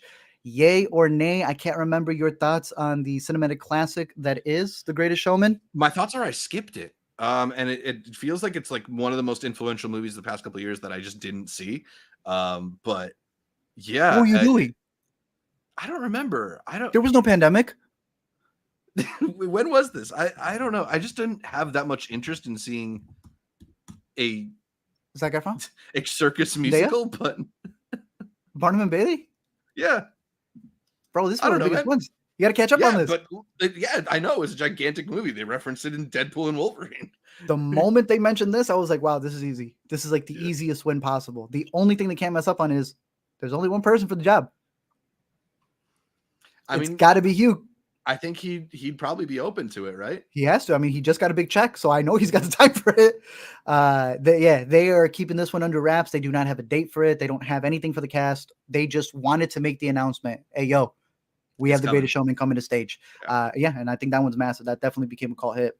So I think that's going to be big news for a lot of the fans out there. If they get them, I'd be willing to drop money for that. That'd be cool. The next section that we have is your favorite. I know out of all of these, you are the biggest fan when it comes to the Star Wars. And we got a lot of Star Wars news. So, I saw you getting bored, bro. Don't you worry. Skeleton Crew. Why should I get excited about this one? You tell me. You will Star Wars Skeleton Crew, December 3rd. Oh, Disney okay, Plus. cool. Dope. It's coming out. I see Jude Law. I like Jude Law. Andor season 2. There we go. That's a good property. Did you finish it? No, but I've heard good things. I heard good things too. I finished it either. Yeah, I'll go back to it before season 2, probably. Oh, I got you on this one. Bro. I got you on this one. Mando Grogu movie. My boy Jon Favreau making moves. Jon Favreau. What was the last Jon Favreau movie like? I liked Swingers. How long ago was that? Bro, stop. Iron Man. Name another one. Iron Man I liked. You just mentioned a movie from 1996, bro. Probably Chef. Chef is definitely I can't really see much else. Wow. Here. This man has Jungle Book 2 and Mando after doing Lion King. Like, he really is just he wasn't kidding with that Deadpool cameo. He really was kind of the chauffeur. He lives in the uncanny valley now. Cowboys, aliens. Yeah, it's been a minute. Poor guy. At this point, Chef's a fluke. Yeah, it seems like the outlier. That's not where his interest. I'm being mean. It's not a fluke. He's just selling out, bro. I don't know what to tell you. He needs to come back to this early time. Yeah, like this. Right? We're forgetting he did Elf. Mm-hmm. Zathura. Come on, man.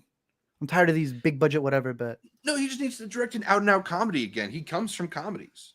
He's becoming the Russo brother. Like, he's the pre-Russo brother. To be honest with you, at this point, they're just depending on him for quick things. But going back to it. Andor, Skeleton Crew, Jon Favreau. Out of everything that we've had, I love that this is the biggest news from some Star Wars fans, and we're over here looking at Jon Favreau's filmography. Right. All of these slated to come out 2024. Do you know what's happening on The Mandalorian anymore? I never finished I barely even started The Mandalorian. It took Alina the 3rd season to realize that it was the same bit. Guy in hat with low green dude getting from point A to point B. That's all this is. Mm-hmm. Mm-hmm. Yeah, another one that has a date though, May 22nd, 2026. They're not playing around. They will get this one out. On your calendar. And it's Jon Favreau. I mean, he's reliable. Yeah. All right, for real. The real talk. All right, let's get into the scriptures. MCU. Deadpool broke $1 billion. I know everyone's shocked, surprised. It saved the box office. It broke a lot of other records. It passed Passion of the Christ, which obviously it had that Deadpool 2 scene where he had mentioned being better than Jesus. I love the people commenting like how much that says about America that our highest grossing R-rated movie went from Passion of the Christ to Deadpool and Wolverine. And it's fascinating, right? Because Joker passed Passion of the Christ overall, but it was international. Domestically, I guess we were still kind of scared. But for Deadpool Wolverine, they love Jesus behind there. And it surpassed that. rated R. There's 54 movies that have made $1 billion at the box office. This is one of them. It has broken a lot of records throughout opening weekend. I think it surpassed what August's record was as well. And it is the second movie this year to make $1 billion. It is not stopping anytime soon. And they have damn near released everything. I think that's one of the more fascinating parts. If you remember one of your favorite ones from this past phase, Raimi, Multiverse of Madness. Yeah. They took until Disney Plus to reveal to you the Fantastic Four cameo. Right. There was all cams. It took 3 weeks, 2.5 weeks to officially release all of the crazy cameos that they had in this movie. And I find that approach interesting on when they decide to wait until it's an actual VOD release date, and when they decide to drop them early, and I don't have it ready for right here, but you saw Sean Levy was retweeting cam quality recordings going, hey, I'm glad you noticed this. Man, that makes me like the movie more, bro. I like that. Really? It makes me hate Sean Levy more. How? You cannot complain that this movie is a product of whatever, and then they're undercutting their money whatever scheme by showing you stuff that's like literally pirated. That's literally the whole mantra people say is, hey, pirating is bad unless it's Disney. The director got the memo and he's getting the check from Disney. That's funny. Yeah, I just don't. They're facilitating an even worse environment for seeing movies at the movie theaters. Like, we got to teach these audiences. Weren't they the ones who had the pre-show thing that's like, you could be on your phone? Your face. Fine. One of the best ones in telling people to shut. No, they told him to shut up because he said he was going to claw them open, and then he swears. Congratulations to Deadpool, $1 billion at the box office. I think it's impressive compared to the other two for a third movie to break that. And it's still holding on to all the Prime and half the Dolby's near me, so it's gonna be making a lot more money. It's until, also I don't even know what. A pretty interesting way to gauge the power of the MCU, right? Because this is the first Deadpool film that was released within the MCU, so it's not like we have evidence that, like, it's not even that it's a sequel, right? We saw Deadpool 2 did plenty well, but neither of those films touched this mark. And that's a great point. You have that promise of the interconnectivity and the characters and cameos that can show up, there is like a really hungry audience out there for them. So I was thinking about that. Deadpool 1 and 2 begins with the fanfare from Fox. And in this one, the whole bit is like he's the nerd singing along with you because he finally got the Marvel intro. And again, that's a great point you said, because it also proves rated R movies work under the umbrella of Marvel. And we're going to lead into that as we go through some of the other series. Not quite this next one over here. This one is not getting rated R. This one's barely getting correct compositions, bro. Agatha All Along miniseries coming out like literally right when you're going to be at TIFF, bro. You're going to have to skip some screen to catch the premiere of Agatha All Along, September 18th, 2024. It won't even load the stuff for me. I don't know what witchcraft this is, but put it up right here. Yay or nay on this? The spinoff to, let me read this right here. And again, it won't boot up, but from the, I don't know if you recall this, the Twisted Minds that brought you WandaVision. You remember how kooky that was? Yeah, they're so twisted. Look, I was not a big fan of WandaVision, but as all the shows have come out since then, it seems clear that that was like one of the most thought through and considered of the Marvel TV shows. So I think you have to keep that in mind. I also wasn't the biggest fan of the Agatha character. I feel like people like she's really great in like a side character role, and to elevate her almost feels like undercutting what she's good for. That said, like, I love Catherine Hahn, and I also really love Aubrey Plaza, who's in this. So I'm going to maintain a little bit of hope. But look, when have you known me to be really excited for one of these things? I feel you. You're not in it for the story as much as you are the vibes that they're going to bring in for the non-MCU scenes and elements to it. Exactly. I'm split on the idea that this is coming out alongside a couple of other shows that I am actually excited for. But it feels like they're about to have a turning point, but this is still from the old. Right. This is still from the like. I feel like WandaVision was an accident. That's why they had to retell you the whole damn story in both Multiverse of Madness and then the other one as well. And I feel like it's all going to go away anyway also, but neither here nor there. I feel like we are going to get some good shows. This might not be the best out of them. This feels just like a funny miniseries. I also feel like when they pitch it as a miniseries, they're not taking it seriously. They just need to something out. And this is a character who's locked in her own mind So it doesn't affect anything. I think they're big fans of like, dang, you're trapped on a planet. Perfect. You're not going to ruin our continuity. Exactly. And that is also, to me, the thing that robs these properties of stakes and makes me less interested. Yeah. So we'll see. Hopefully the vibes are there. That is coming out, like I said, September 2024. We'll be releasing weekly. The first movie to come out next year, though, is going to be Captain America Brave New World. It's been delayed. It's had different directors. It's had different names. February 14th, Valentine's Day. Will you be taking your loved one?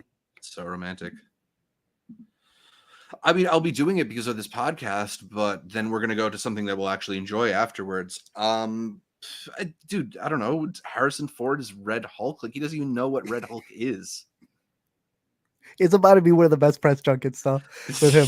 Yeah, sure. I actually am much more excited to see Harrison Ford's interviews than I am anything in this He's movie. on his Ridley Scott mode. Yeah, just telling people don't be asking me that stuff. I have no faith in Sam Wilson as a character. He's never proven it in any, like, people just don't talk about that. People go straight to what's his name. That's crazy, bro. He's not even at the top. People go straight to Anthony Mackie, right? Oh, I had a bad experience with Anthony Mackie. I don't care what you personally had with him. Right. He sucks up on screen without the behind the scenes. Like, when has the character of Sam Wilson done something that crazy, bro? His best performance is just his voice saying, "On your left." You got to see him. Exactly. Yeah. And now he's the lead. Not a character I have a lot of faith in, and especially coming off of what was it, Falcon and Winter Soldier? Like, Boring. Just not Pointless. A lot to be invested in. I do not want to see a feature film of that series. No. But I am rooting for my boy Danny Ramirez. He seems to have a big role in it, so hopefully that's good. Liv Tyler coming back though, being from the original Hulk, that's interesting. Because that was a whole bit that they're the Edward Norton one is still canon, so there's technically characters there to play with. We'll see. We'll see how it goes. Julius Ona, if I'm not mistaken, did do one of my favorite movies. As I scroll down here, Loose, yeah, our boy from Sundance.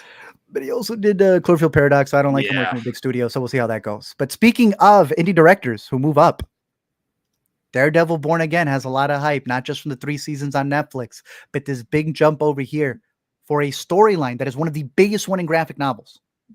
It's now under that umbrella of Marvel. And if we're talking about how well they're rated R, Adventure just went in theaters, I'm hoping that they go all out with this one. This is probably one of the things that I'm most excited for out of everything, even including some of the big movies like Fantastic Four. They better go all out here. And it's the boys directing it. They said they got them doing a majority of the episodes compared to what they did with Moon Knight. And it's our dudes from, where'd I go? So pull it up over here. Moorhead and Benson. Yeah. Former Intercut guests. We'll see if it pulls up over here.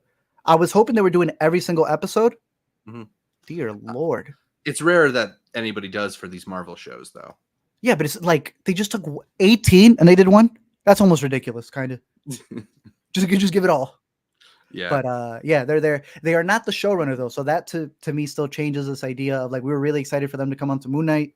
We were honest with them. I think we kind of bashed Moon Knight a bit that we had them on. We're just gonna be honest. It wasn't the best. So I saw this and I got really excited. Then I saw, okay, they're not exactly showrunners. So we'll see how they approach this because this has way too many fans coming from the Netflix series. And they're gonna need to keep a lot of that intact. They've already done the big push of showing you very rated R TVMA things on Disney Plus. So I think they've laid the groundwork. Very excited for its March 2025 release. Yeah, I'm hoping that all those delays, then second guesses that they face towards production are just a matter of them refining and perfecting what the show they want to deliver is, and not a sign of like some greater trouble, because people are really, really excited for this. And, people really loved that Netflix show. So they have the groundwork to build upon. They don't have to change things that much. And I like what you said about Deadpool, that like introducing that into the MCU gave it an even bigger boost. Right. So imagine how much better the Netflix show can be on Disney Plus with their full out resources. Exactly. They can compete. I'm stretching out here, bro. Hold on. let me not hurt someone here. Maybe they want to be up there with some of that prestige television, bro. I'm just saying. I'm just saying. Okay. If one of them is bound to do it, it might be this one. They got a lot of episodes. We'll see. All right. I don't want to pull anything. Keep those limbs limber for that take. Next one, Fantastic Four. Still not vibing with the name. First Yeah. steps. I don't care for the subtitle. But we got to see a little bit of a trailer. I don't know if you got to see too much of it, but we got I a didn't. vibe, What'd you think? a tone. Cool. A It's taste. different, bro. Yeah. It's weird. It's kind of like the WandaVision. We're in a set. We've got this like 60s style going. Interesting. It's interesting. I don't know. They're trying to do a whole carousel of progress type thing with this. They all speak a little funny. It's got a very throwback vintage aesthetic. We'll see what they do with it. I don't think they look incredible. But again, you and I, we don't really judge off of what they look like in their suits and stuff until we actually see them in motion. And it's Marvel, so we know that they're going to keep tweaking that VFX. Yeah, they'll be changing until Disney Plus, exactly. So, again, they've only released some images. I don't even know if they're up on IMDb. A lot of it is just leaks that they've been able to showcase out there. Yeah, so it's not even popping out. I'll try to pull an image over here, but this is still slated for July 25th. Yeah, July 25th, 2025. Next year's going to be massive for them, dude. They're going to have a lot. Yeah. No, I mean, they only had one movie this year in Deadpool and Wolverine, and they didn't have a lot of supplemental stuff either. There's like what Agatha All Along is coming out later this year, but it really is like a reset the deck, reshuffle, develop a new strategy. And when we've had all these discussions about what does the future hold for the MCU, and is the MCU dying or anything like that, next year is really going to be the place where a lot of those questions get answered, because that's the thrust of their productions for the next however long. Yeah, it's probably big. We're just really big for Disney, but yeah, I don't know. My boy just looks inebriated, bro. I don't get it. It just looks fine. I don't know. I gotta see more. Is that Joseph? Yeah, this is the one that's been going around. Him in his little suit. Hey, we'll see. Yeah. What's crazy is that like it's Fantastic Four. I feel like everybody knows it, but we don't have a good movie, and that's insane to me. There's a good Batman, there's a good Superman, but Fantastic Four is up there with like the X-Men, and they don't have a good movie. Right. So there's no way you could fail, but I'm sure they might find a way. The final one is Ironheart. I'm also actually kind of interested in this show because I don't know if you recall the character from Black Panther, but yeah, Riri's getting her own show. It's supposed to be this like fighting AI and the machines that are on the horizon. Ryan Coogler's coming back to produce. Dominique Thorne's coming back, but Anthony Ramos is playing a major character. So that has me really interested. I think he's supposed to be the bad guy, kind of. Interesting. But then it's also pretty stacked. Alden Ehrenreich, this is his, if I'm not mistaken, introduction to the MCU. So we got a couple of good people coming into this. 6 episodes. That's good enough for me. Frank Coogler's overseeing it. I hope it's good. This will be coming out in 2025. Yeah. This is, again, similar to Agatha All Along, where I wonder how much of this is like the leftovers of the last phase that they're just sort of figuring out. Because I don't know. I don't remember thinking that Ironheart character added a whole lot to Wakanda Forever. But, I do generally trust Ryan Coogler. So, and you mentioned some interesting actors involved. So I'll keep my hopes up. It's going to be in Chicago. So shout out that. Now they won your heart for real. 10 out of 10. Yeah. A really quick one for all this other random kind of announcements that they had, because I know you'll be really excited for Percy Jackson and the Olympians season 2. Oh yeah, can't wait. Is Jason Mantzoukas back? That's the only reason I want to watch the show.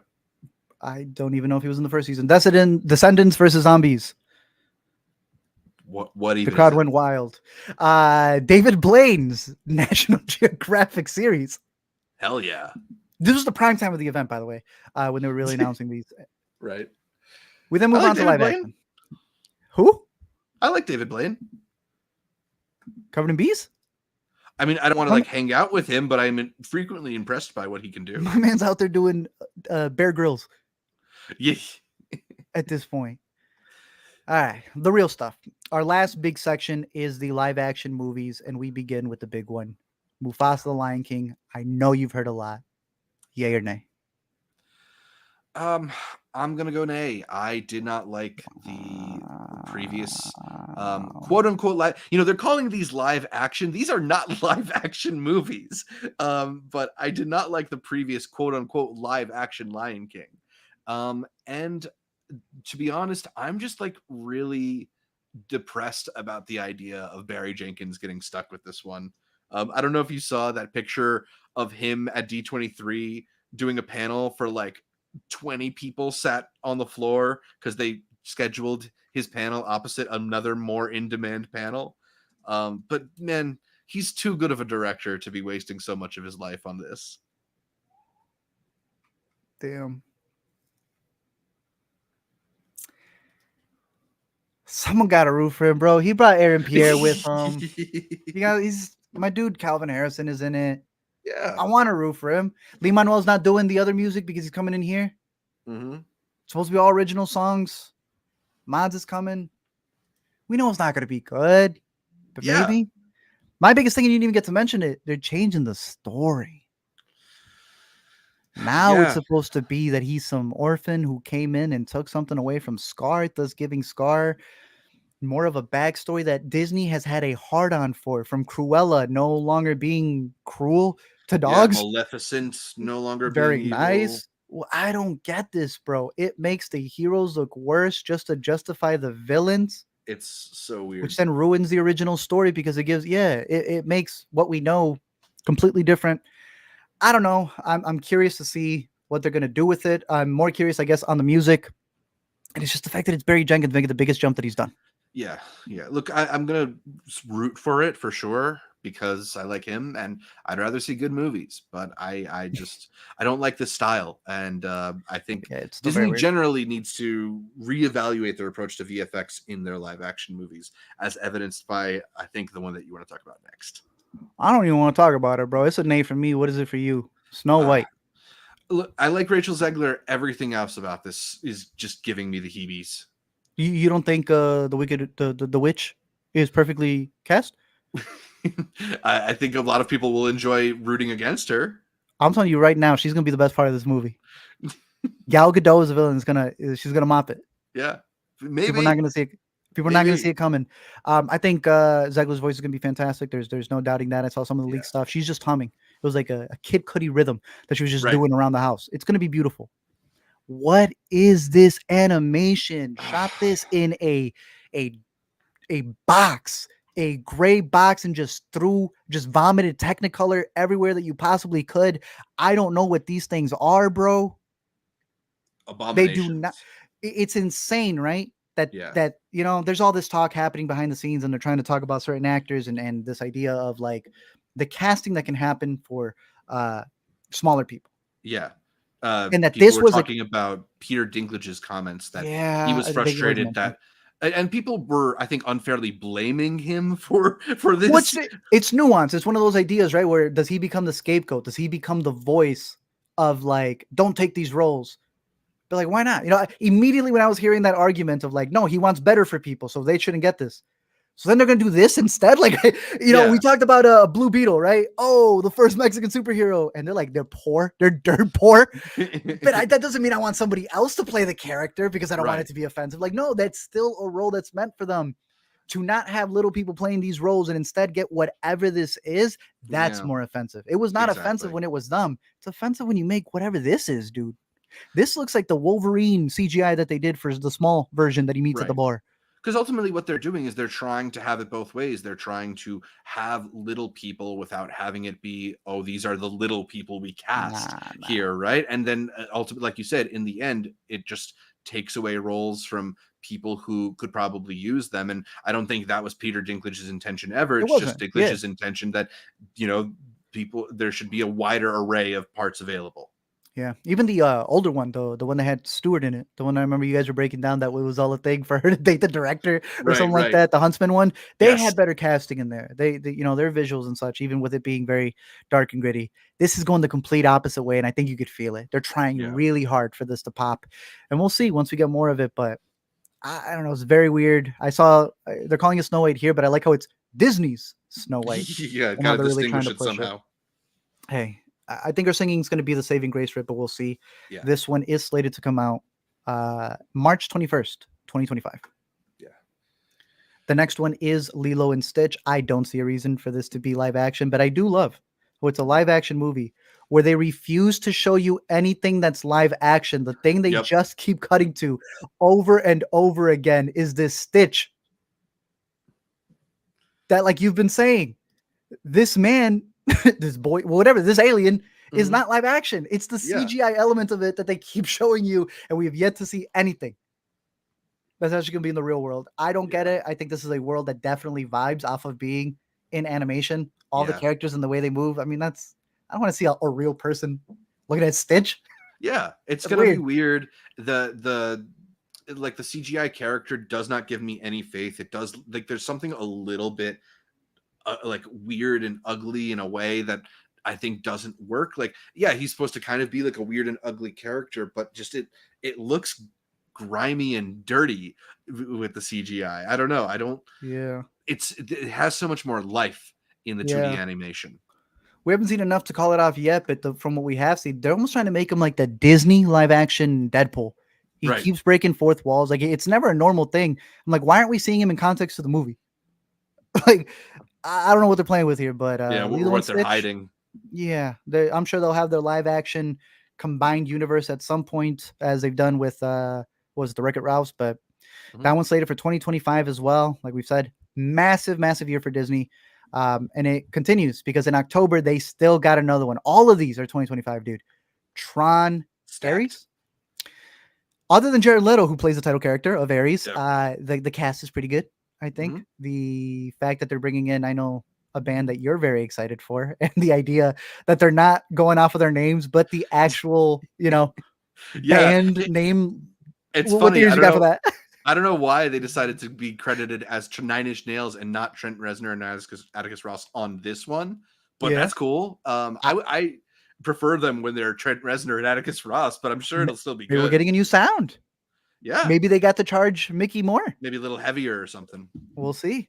Yeah, I just found it as a funny announcement. Like, here we go, Yeah. 9 Inch Nails. Greta Lee's in it. Evan Peters in it. Bridge is coming back. I think it's gonna be pretty cool. I know they've been building out the world as well. So for the most part, I'm pretty yay on this. I think it should be Yeah, interesting. yeah. I didn't see Tron Legacy. I know people don't really love that one, but like I think it's a fun world. So It's decent. yeah,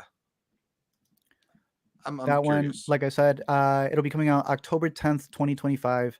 And then the final one, finally getting a title, the sequel to Freaky Friday called Freakier Friday.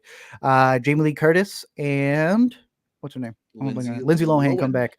Lindsay Lohan plays Anna again. She's got a daughter of her own, but she's also about to, I guess, combine families, and she's about to get a new stepdaughter as well. So I guess the Freakier Friday is that all four of them may be swapping. I'm not exactly sure. I think it'd be interesting if they also swap, with the new boys coming in. Manny Jacinto having a big year. Yeah. He's going to be a big lead here. Chad Michael Murray's coming back for it. So we'll see how they play it off. But this is going to be the thing that wraps up 2025 for them. So if everything else is getting the spring, summer, and even fall for Tron, I think Freaky Friday might get Christmas. So I think they're going all out for this one. So yeah, I mean, that sounds like it would be like a family style movie too. So something that you could bring people together for over the holidays.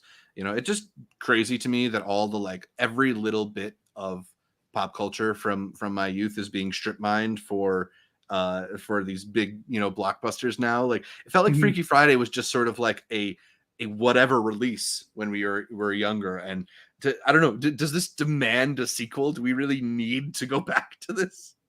We need a Disney Plus series. Yeah. And a ride and just a whole theme park land. Why not just add to it? It's good they're introducing new characters for the spinoff. Think of it this way. Out of all the legacy sequels that we've done, because I hear what you're saying, she's the man, he's the man. We've had a lot of bad ones. This could be the one that makes it. And then, like you're saying, people get the wrong idea and just keep getting other ones. But we'll see. I'm actually kind of excited for this one. Cool. I think they're expecting a lot out of it with its release date. So we'll see how it goes. Freakier Friday to wrap up all of the D23 news. Wow. Out of everything, I think my top spots would be, again, the Daredevil announcement,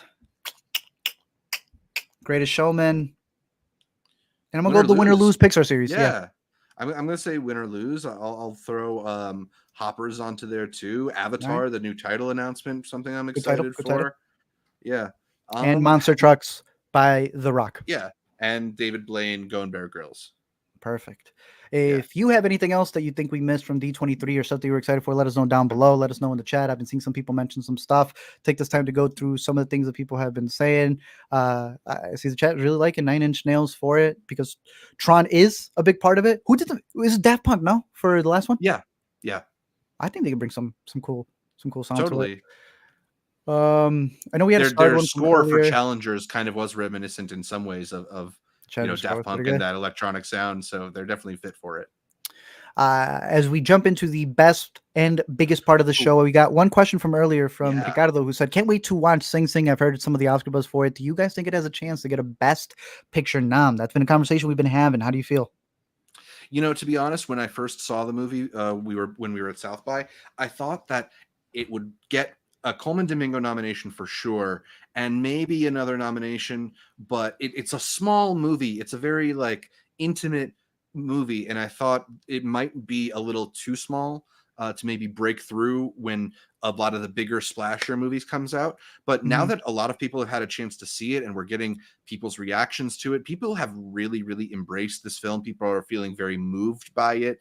I think maybe even the fact that it is coming out this early in the year will allow people a lot of time to marinate with it or catch up with it when it eventually comes out on DVD and stuff like that. So I'm leaning more and more towards not only a Best Picture nomination, maybe even a supporting actor nomination for the guy who plays Divine, not Divine G, because that was Coleman, but the other Divine character in the film. Yeah, because the one who he tells him is like Shakespeare would be rolling in his grave. Exactly. Yeah, I'm still locked in with Coleman for acting so far. That's my big one. But that's an undeniable one. I'd be surprised. Like, don't get me wrong, I like Sing, and I think I like Sing Sing most out of our group. But even I came out going like, I'm like, if I had to lock one in, it's definitely his performance because that's what stood out to me the most, acting wise. I think we're gonna have too strong of a year on the second half, to be honest with you. Yeah. I mean, that's the thing is this will be a very different picture a month from now after TIFF starts, after Venice happens, after Telluride happens. I wouldn't say that I'd lock it in, but it might be kind of like in that past lives spot where it's the indie movie that gets like a couple nominations, but isn't a juggernaut. For sure. Keeping on to some of the other stuff that we've been getting in the chat, answering some chat questions. Cool Bro says, Art, did you listen to the new Logic album? No, I have not listened to the new Logic album. I have been trying to listen to the Kanye album. Like, that thing keeps getting updated. So I don't have time for finished works. Right. I'm over here getting updates. Have you had any time for any finished works? Because there's been a lot of hot releases recently. Like, I've been loving the Childish Gambino album, Bando Stone. Okay. The new Denzel Curry album is so good. G's Up is just like a banger. A full year full of stuff. I did finally catch up with the Lupe album you were telling me about, and it's really good. Like, I should have known, but like Lupe can pull off a concept. Lupe Fiasco? Yeah, he got a decent. He's kind of good. You heard the idea for Samurai? The whole Amy Winehouse as a battle rapper thing. It's dope. Yeah. So I've just listened to this one in passing. Decent. Sorry, I didn't pull it up over here. Sorry.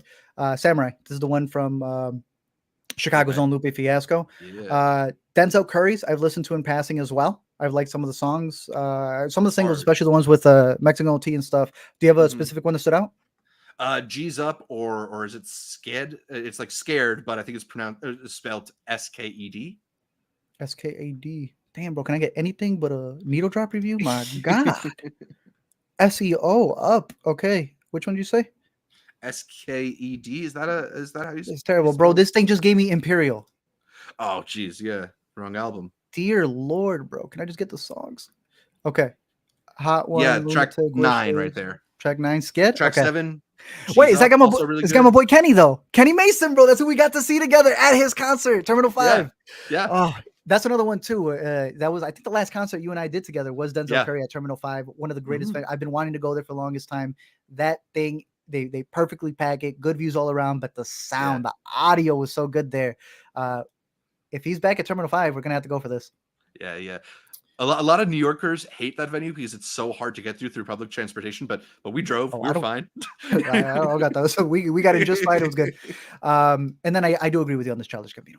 I would be lying. It's beautiful. I have been listening to this album enough times that by the time I heard him on the interview, the Apple interview that he did, saying that the whole point of this album is to listen to it at a concert, I started checking tickets, bro. This is really good. I have let me see. No Excuses. That instrumental at the end is heavenly. Oh, I like beautiful. Dadvocate. I don't know what that says about me. It's such a dad song, but I mess with it heavy. Lithuania, I think it was a runaway hit for it. Yeah, And Lithuania. Lithuania. And we keep playing Running Around a lot. I like Fushi's verse. Have you heard Fushi's verse? Oh yeah, it's awesome. I didn't know what she was saying for a very long time. Have you looked it up? No, I haven't done the lyrics on that one. So she's got this bit where she goes like, and I'm like, what are you saying? She quotes the Senate hearing about a beach blonde, bad built butch body. Oh yeah, that one. It made the verse so much funnier for me, That's bro. So funny. We were vibing to the song for so long, not knowing what the hell she was saying. The moment I booted it up, I was like, how did you turn that into a jingle? What are your favorites out of the thing so far? The Drake diss? The Shinoya? Lithuania was great. I really love the beat on Got to Be. That one gets me going. Steps Beach is beautiful. Real Love, I've been spinning a lot. I don't know. I find that one really, really just relaxing and sweet and pleasant. But I also like Talk My Shit. That's a good one. I really like Amare on that song. Yeah. Oh, yo, the new JPEG album too. Yeah, this is shout out LaShawn talking about it. I don't even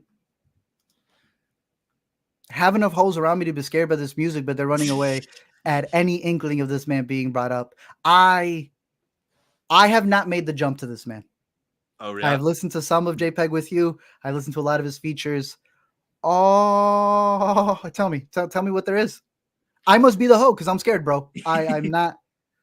Well, I'm not there yet. He's got that like really dirty sound to his beats that I kind of love. That like distortion. It's too dirty sometimes. I can get that. It literally is scaring the hose music. I really wanted you to get into that song "God Loves You" off of "Scaring the Hose" with him and Danny Brown. It's all like religious imagery and phraseology kind of inverted to be sexualized. It's really, really funny. I think I'm a bigger Danny Brown fan than I am JPEG Mafia. Well, his verse is sick on it, so I'm gonna have to check it out then. Yeah. All right. I had heard that he did some stuff for the Vultures album. Yeah. And I don't know, he messed up some of my favorite songs, bro. If oh no. you are listening to Vultures 2, do not listen to the album. Listen to the leaks. I have to encourage this. I hate Lifestyle. I hate Lifestyle on the album.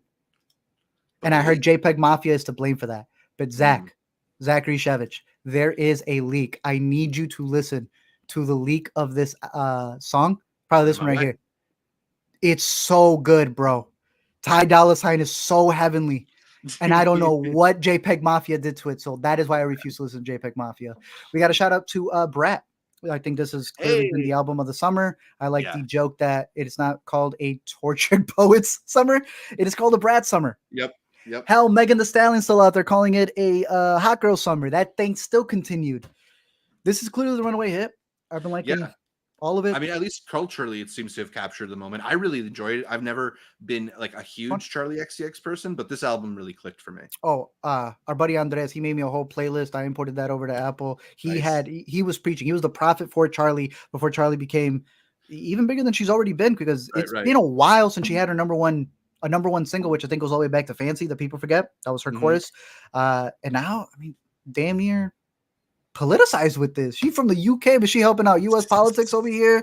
The whole aesthetic of it has just been a runaway hit. I think the way she's released singles has also been genius. Like, not even singles, sorry. The extras, the remixes. It's not this, I love my girl Taylor. Like, I'm not a hater. So I'm a lover.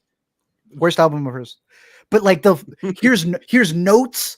Here's audio recordings. Here's me breathing ASMR. No. This is like, let me get Billie Eilish. Let me fix my relationship with Lorde for a remix. it has been some of the best artistry to come out. I don't see this not mopping a lot of it. I would even say people like Billie Eilish's album. I could see this being a big head-to-head when it comes to awards. Yeah, I definitely preferred Brat to the new Billy for sure. Ooh, all right, let's see if there's any other questions. In fact, I wish Billie did more stuff like Guess on her album, but that's because she only has what, lunch? Yeah, basically. Yeah, because yesterday, like I told you, it was Snoop Dogg, California Love. It was whatever the Cali one is from Red Hot Chili Peppers. And she's singing on a beach, bro. Like, nah, man, you gotta give people a beat. Yeah. Some other questions. This is one from a little bit earlier, dealing with the movie we had covered. Josh had talked about Justin from the movie It Ends With Us not being really on the press tour. I'm not sure why, but a lot of people are saying that Lively and Reynolds had taken over. And to wrap the conversation there, I think a lot of it is really just a rollout again on how they had to do the movie. But with it cracking too, I don't see him not coming back, specifically because I've listened. I listen to all the interviews. They just haven't done one together, and that's very weird to me. Yeah, and I think bizarre. the idea, they keep calling it the Don't Worry Darling drama coming back, and that never got closure. True. So I don't think this will ever get closure, except for the fact that there may be a sequel on the horizon. They'd have to fix it. Yeah, we'll see. I mean, they made enough money that they're going to have to go back to it at some point. Another thing in the chat, you saw the whole bit. People finally realizing Charlie XCX is 32 years old. That album is explicitly about being like an aging, in a sense, party girl. That's not even the funniest part. My favorite part of the people who like her and then find out she uses drugs and have to cope with this idea that she's a high-fat functioning. I just don't love how it glamorizes drug use. I don't like it. I've been doing this since like album 1. Right? I also like the Kanye memes coming out about how Ye practically has retired, but more than that is the fans during Yeezus going, he's bad. You just don't get it. Now it's Kanye sucks. Yeah, he kind of sucks. Yeah. Kind of bad. See, that's You've the heard all thing the is that behind the like scenes stuff? What with the Novocaine stuff or whatever it Nitrous, is? yeah. Nitrous, like, yeah. You believe that? Maybe I don't know. I need to dig more into it before I'm not like I don't believe it. I guess I should say. Yeah. That's the thing with Kanye is why I've fallen off a bit in my Kanye fandom is that the course his career has taken over the past couple of years. All the controversy stuff aside, you just have to put in so much more effort to find. You have to find the leaks now. You can't just like get the album. Yeah. It's a lot, bro. And the last one here is LaShawn asking us about the monkey. Let me pull up a trailer for that because it is the homie who did Longlegs. Yeah, the new movie from Oz Perkins. I think when we were talking about Longlegs, you had mentioned that he already had another film ready and in the tank. I think he was referring to this one, which is based on a short story from Stephen King. Crazy. They don't show you too much. It looks like it still has his flair, though. Yeah, they got some good actors on it. His aesthetic seems like it's intact. We'll see. Go for him. I mean, one of the things we talked about with Longlegs is that there is sort of like a bunch of like stealth humor in that movie. Like it is kind of a comedy at points. And just given the premise here and given some of the screenshots or stills we're seeing, I'm assuming this might be another one that, while mostly a horror, there's going to be a lot of, sort of cutting comedy in it too. Definitely. But that's all the questions for right now. Any other ones in the chat, let us know. We'll try to get it by the end of the episode. If not, leave us a question or comment down below on anything else that you want to know about or that you want to update us with. But now it's time for the most important part of the show. Yeah, let's thank those wonderful patrons who do so much to support our show. They are on the Academy level. Tushar, Cademan, Connor, Josh, May, Ricky, Joe, Wiley, Benji, Matt, and Jeremy. And then in the producer tier, we got Udenvir, Toon, and Brandon G. Thanks so much to all of them. And a reminder that you too can become an intercutie by clicking the join button if you're watching us here on YouTube to sign up, or going over to patreon.com/intercutpod to become a member for as little as $3 a month. And for $3 a month, you'll get access to all sorts of cool behind the scenes stuff at Intercut. You can see episodes of the show that we record before they're released to the public, including the M. Night Shyamalan bracket that we're going to live stream for our patrons before it's available to the public.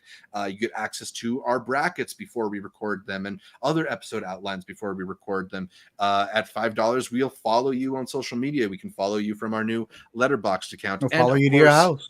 We'll follow you to your house if you send us the address. And of course, you get access to the best stuff, which is the monthly patron video chat. I think we're going to probably end up doing our next one next week. I don't know. Art and I will discuss that and send out a note through the Patreon. But not too late to sign up. $3 a month, YouTube, Patreon, wherever you need Free to do nitrous. it. Yeah. We'll throw in the laughing gas. Just a thank you, a personal thank you from us. Yeah, become an intercutie. It's a fun club. Sick. As we move on to the upcoming stuff, I like how Cool Bro's coming in and telling me the biggest upcoming thing. And it is technically movie related. HBO does have Hard Knocks with the Bears. My brother tell me, he's like, it's pretty good. Catch up on that. So, I'm not taking a detour on sports. I'm just saying, TV wise, there is an ongoing series. You got to change your picks for the week. I got to change my jersey, bro. I got to do all Caleb Williams is the big quarterback, and we have not felt this energy over here because you just go online. You can't watch sports without this man popping out everywhere. For whatever reason, if you all don't know, he is the big quarterback who invented this for the Bears. The claw thing? For years, no one did the iron claw, and this man's out there going like this and has invented an entire new mantra for the Bears to do. We have been stuck with the shuffle since 1985 from Saturday Night Live with the Bears, and he may actually be coming in to do some good stuff. We have had some of the worst quarterbacks of all time. We have suffered through Jay Cutler, Rex Grossman. This may be the person to actually change things. He not only seems like a good quarterback, he seems like a dude who's going to be big on social media. The man paints his nails and everything. He's got style. He's got swag. He says he's on that TB diet. He listened to Tom Brady, and he's only putting in his mouth what Tom Brady would put in his mouth. So then we got a legend upon us. And there's an HBO series if you guys want to catch up. Say you don't watch the games, right? But you watch the TV series. Yeah. So you can trade in your Olympics watching for there you NFL. Go. You're ready. So it's gonna be really cool. I am excited for it. You can just feel it here in Chicago for sure. But the other thing you could feel is the excitement that I've got because in a couple of hours, I'm finally going to go see one of my most anticipated of the year. When you see me put something on Letterboxd as a watch list, I'm taking that seriously, bro. Alien Romulus not only looks like one of the coolest trailers for an upcoming movie, but they got my boy Fede. I already know he's delivered. That's where I'm at this point. I've rewatched all of the Aliens. This is a big thumbs up for me. I am watching this twice. I think we're seeing it in Dolby tonight. And then I got my tickets for Alien in IMAX, where they're going to be giving out patches. I was telling Zach this. Alina told me in the morning that there's going to be some pins. If you see it in Dolby, you might get the Wayland patch. That sounds like the coolest thing to go score on top of the movie, sounding really sick. But it is actually going to be in that IMAX ratio, something that I always call out. Don't go see an IMAX movie if it's not going to expand. This one will, if you only see it in IMAX. So I'm going to be seeing this in different variations because I have super high hopes for it. I think it also falls in between Alien and Aliens. So it's going to be some interesting timeline things there. So go catch up at least on Alien and Aliens, if I'm not mistaken, for the timeline of this movie. Very cool. Yeah, I won't be catching it until Thursday, but it's got a lot of good buzz on it. Have you seen all the stuff with the face huggers? That they've been giving out at places, yeah. Yeah, doing some viral marketing with that. It's crazy, yeah. It's fun. The next one is The Union. I want to say this one's coming out at home in May. Yeah. So Mark Wahlberg, Halle Berry, New Jersey. Yeah, I mean, I just don't know if I believe Mark Wahlberg is a guy from New Jersey. He's so Boston, but he is very Boston, bro. I don't know who directed this. I don't know what this is. This feels like that. You're looking at this and you already know it's the thing you're going to forget by next week. So Yeah. The Union will be out. If you forget about that one, you can quickly also forget about Jackpot, Paul Feig's new movie that's going to be coming to Prime, if I'm not mistaken, starring Aquafina, John Cena, Simu Liu. Any more hopes on this one? No, just kind of weird to me that this is where Paul Feig's career has gone. Like that dude made Bridesmaids, and I feel like it's mostly been downhill from there. Yeah. Simple Favorite 2 on the horizon, though. Yeah. Maybe that's where it's all going. The next one, Emily in Paris, season 4. I don't even think it's the finale because they're going to do one of those split thingies where I believe part 1 comes out right now and then part 2 comes out in September. So it's like not even a month apart from each other, but that's the route that they're going for. Yay or nay on this? Have you been keeping up? No, I am long gone on Emily in Paris. She's so late, bro. Paris is out of there already for the Olympics. Bad Monkey, I've been hearing really good things about. It's the Apple TV Plus series that seems to be bringing him back to his comedic roots while also kind of being like an investigation thriller. I liked him a lot in the last season of Curb. I thought he had some of the funniest scenes when he dates that girl who works for Disney. Oh, that was one of my favorite episodes, bro. I thought he was so funny in that. No, look, this dude that he's carrying it. This dude is was one of the biggest comedy stars on the planet when we were growing up. There's no reason that he should be like not in movies and TV regularly. This is what he was good at? What? Swingers. Talking about it, yeah. He's really good in Swingers. Recommendation of the week. Yeah, I gotta add it to the list. Vince Vaughn is great, but also the show comes from Bill Lawrence, who I like to shout out because he was one of the guys behind Ted Lasso. More recently, he's the guy behind Shrinking that we love. But yeah, in the past, he did Spin City, he did Scrubs. He is like a sitcom god. Oh, then it's a shoo-in. Okay. Yeah. All right. That's all I need to know. Okay. Should be good. That is, I think, starting this Wednesday. They're really pushing to have like really weird releases. And I wonder who set that precedent too, but I believe it's on Wednesdays now, the same way that Disney Plus was doing theirs on Wednesdays. By the way, I'm just remembering, even though I attribute it, Jon Favreau only wrote Swingers. You remember who directed it? Doug Liman. Shut up. It's all coming full circle today on Intercut. Damn. Well, they stayed in the 90s, that's for sure. Speaking of the 90s, Bel-Air season 3. Have you caught up with any of it? Season 1, no, season 2? I haven't. I think people like this show though, right? Yeah, for it to go 3 seasons, Gambino cleared a song for the trailer that they've been using for promo. My only thing is like I just don't get it. It's the complete antithesis for what we care about for Bel-Air. It's supposed to be a comedy, and this is just a full out like CW drama on Peacock. I'll have to catch up on it and report back, but there it is. Bel-Air season 3 on the horizon as well. A lot of stuff coming out. Rick and Morty, yay or nay?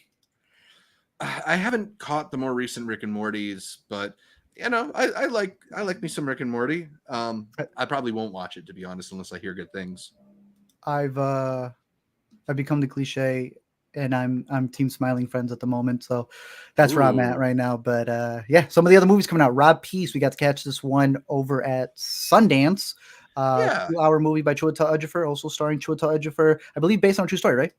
Yeah, based on a novel that's based on a true story that we were listening to on our way to Sundance, and it's a pretty interesting story of this young kid who's growing up in tough circumstances and the way that his upbringing sort of comes into conflict with his aspirations.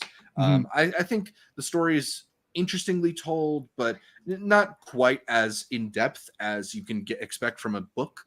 And maybe it's because we had been listening to the book that I missed a little bit of that. But I think Chiwetel brings like a authenticity to how it's told. Nice. All right, so that one's going to be out in limited. Hopefully gets more of a virtual release because I think that's where more people are going to be able to catch it. And then Close to You, perfect double release kind of with Umbrella Academy coming out last week, and now Elliot Pages has Close to You, which they are producer on. I don't even know if it's writing because a lot of this is improv. It's a very interesting story because Dominic Savage likes to direct things by like just telling you what the beginning point and the end point of a scene is going to be. and then see what they can draw out of it. And obviously, Elliot Page has a lot to draw out of as a child who's going back home after transitioning. So it's like a new experience for everyone in the family. And while I had some cliches that I felt was like not necessarily forced, but they felt the need to have to cover, there are moments that don't deal with like tension or, oh, someone crossed the line and did something. No, it's the moments where it's just people reflecting back on a childhood that they saw differently. There's a particular moment with Elliot and his dad where, I don't want to spoil the scene, you kind of see it a little bit in the trailer, where they open up about what it was like raising each other. And I'm like, those are the moments that stand out the most from this movie. So I know this one's going to get a really big limited release. It is a little hokey at times, again, because they're kind of ad-libbing, but there are moments where they ad-lib so well. I thought they had some really beautiful moments. So yeah, close to and limited release. I could be wrong. This was Elliot's first film role post transition, right? Obviously, yeah, because Umbrella would be a TV, so TV role, and it's you see it in the trailer too. It's like a full like presentation of I am Elliot now. But yeah, that'll be out in theaters for limited release. I'm not talking about this, bro. You added this. I can tell you add something to the docket, bro. Well, you don't want to support YouTubers. Ryan's World, the movie, making the transition to the big screen. What's your problem with Ryan? I want you to report on this next week. I want you to pull up, and I'm going to put it on the docket for next week. You're going to rate it. You're going to log it. I'm not watching this, bro. I mean, 83 minutes. It can't even reach 90. I know it's going to be a Titan Universe adventure. That much I can guarantee. When you're sitting for this, once you hit the pre-roll or the mid-roll, I want you to text me your thoughts. When I hit the pre-roll, sure. When you hit the pre-roll, skip on the damn projector. All right, some real stuff. Before we even get to our recommendations for the week, we have just like a slew of stuff that's dropping on Netflix from AMC Plus. Right. Bro, I never got to ask you. Stocks last week went a little bit crazy, but I think that Netflix may still have things up there because these boys snatched up HBO's lineup, and now they're taking everything from AMC Plus, which people don't even realize is an app. They've got Gangs of London, a show that I have been waiting to watch for the longest time, but I was never going to drop money on AMC Plus. It was actually the reason why I did to watch the first season. By the time I think expired, they already had 2 other seasons out. I believe all of it is going to be out on Netflix. They have Interview with the Vampire, which I've been hearing really good things about. The adaptation to the book that was a movie, now is a multi-series series. I almost put this on my picks for the week. Bro, I'm excited because I'm finally going to have the chance to catch a lot of this stuff. Another one I've been really anticipating was the Terror. This is a movie that's supposed to be like an anthology, series that's supposed to be an anthology where you're covering like crazy phenomenon that's happening in certain places. There's just a lot of really good picks that are coming out of this. They have so much stuff. Mayfair Witches, The Walking Deads are coming on there. Preacher. I feel like it's bang for your buck for Netflix. Right. A great pickup for Netflix because AMC still does produce a lot of quality content. But I do think it's worth mentioning how this could end up being a big win for AMC as well, because those shows that we think about as the glory days for AMC, the Mad Men's, Breaking Bad's, those shows became exponentially more popular once they arrived on Netflix. And you look at the TV ratings for the final couple seasons of Breaking Bad, they shot through the roof because people had the chance to catch up through Netflix. Yeah, a lot of these properties ultimately live on AMC Plus, but I could see a world in which a bunch of people watch Interview with a Vampire, binge it on Netflix, and then they don't want to wait for several months for it to come on Netflix, and they sign up for AMC Plus in order to get season 3. So I think it's a smart deal for both. Good marketing. But they're practically using it as a here's your tease for season 1. Now go watch this, right? Yeah, exactly. Prime does that really well with the MGM shows. What used to be Epics, what used to be whatever they used to call that. Because I'm still waiting for From was a fantastic show. It almost got me to get the show to get a Epics for it, but I'm willing to wait. And I think stuff like this, you're right, is a good way to get people on over there. But I don't think you've ever paid for AMC Plus. And I still don't think this is going to be the thing to do it for you. But good marketing for the shows, nonetheless. Absolutely. Let's get to our picks for the week. This past week, Alina and I decided to finally pay attention to all of the praise that was given to Pachinko And I turned around, Alina was crying at every single scene that happened in this, whether the Mm-hmm. subtitles were yellow, blue, or white. This is a show that should have been on all of our lists. Season 2 is about to come out next week, so we'll be mentioning it again. But this is my my PSA for people to get on it beforehand, because I think it's based off of a book, but the way that it's Yeah. adapted, it's one of the best directed, acted, and written shows and edited shows. Alina says as well. Mm-hmm. Definitely put this one on your radar. It covers 2 timelines, as it showcases a period where Japan had colonized Korea, and Yeah. the story that's happening through there, and how it parallels not just with family and your homeland, but in particular, the lead of Sunja, who you're following, who is played, you can see her right there as well, by Oscar winner from Minari. I'll pull up her name over here. Should be right in the front, bro. Where is she? Oscar Yu nominee? Yu Jung. Yeah. And then also A winner, yeah. wait, no, she won. I remember her Yeah, winning. you're right. I forgot. And then Anna Sawai, who I've been telling you has just been on the come up, bro. Yeah. Killing it with Shogun. She also plays a role here, mastering it. So Yeah. that's definitely one to get on. I had this on my best shows of whatever year the first Oh, season you did? popped up. Yeah, And I you were love right. this show. Yeah, it is really, truly incredible. It kind of tells the story of 4 generations of this Korean family that immigrates to Japan and then later immigrates again to America. And just the way that they balance all the cross-cultural conversations, the different elements of identity that go into these characters. It is so fascinating. I did pick up the book that I'm trying to get through it Fire. before that Okay. second season, because I found that first season to just be so profoundly beautiful. Second season also going to be covering the same book, or is it a spin-off? Yeah, I believe so. I don't think they covered Wow. everything that's in the book. It's a pretty Okay. hefty book. Gonna have to hop on that as well then. But yeah, very good stuff. And again, I don't know if you started Shogun yet. Dude, same quality. We're Yeah. talking the drama and the way this is written. Now I had freaking samurais, bro. Come on.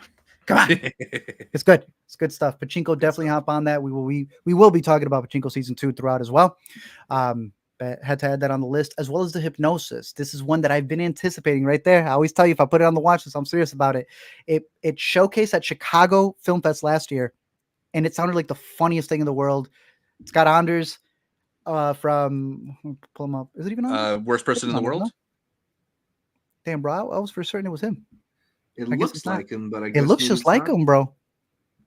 It is. But it's not Anders. I guess it's the other guy. There's 2 guys in Worst Person in the World.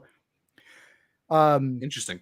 This is supposed to be getting a limited release, if I'm not mistaken, but it's supposed to be like a tragic comedy. Those are my favorite, especially when they're foreign. I don't think anybody else gets it. I love the force majeures, everything else of the world before we get it over here and we just over-explain it. So I'm excited for this one, and I believe, if I'm not mistaken, that this is going to be coming to Mubi. So you'll be able to see it at home. And then my last pick, one that we both loved, and I know is going to start up year 3 as well, Daughters, a documentary from Sundance that wasn't just getting so much love, awards. I think is one of the best documentaries of the year, and I believe is still probably my number 1 spot, up there with. No, it would be a number 1 spot, right? Unless what's it called got released this year. No, I think it's number 1. Daughters. Yeah, I can't think of a documentary that I love as much as I loved this one, which we got a chance to see at Sundance. It is so profound and beautiful, and just captures your heart in a way that will make it a profound tearjerker. Like, you will not see a dry eye if you go to a screening of this one. It's available on Netflix if you'd rather cry in the privacy of your home. I almost feel like we can lock this in for a best documentary nomination. I could not see a world in which people watch this documentary and don't feel deeply affected by not just the story it's telling, but how it chooses to tell that story too. Exactly. Thank you. Where'd he go? Thank you, Joe Edgerton. Yeah. You also have Industry. Oh yeah, Industry. I'm still catching up on season 2, but how season 3?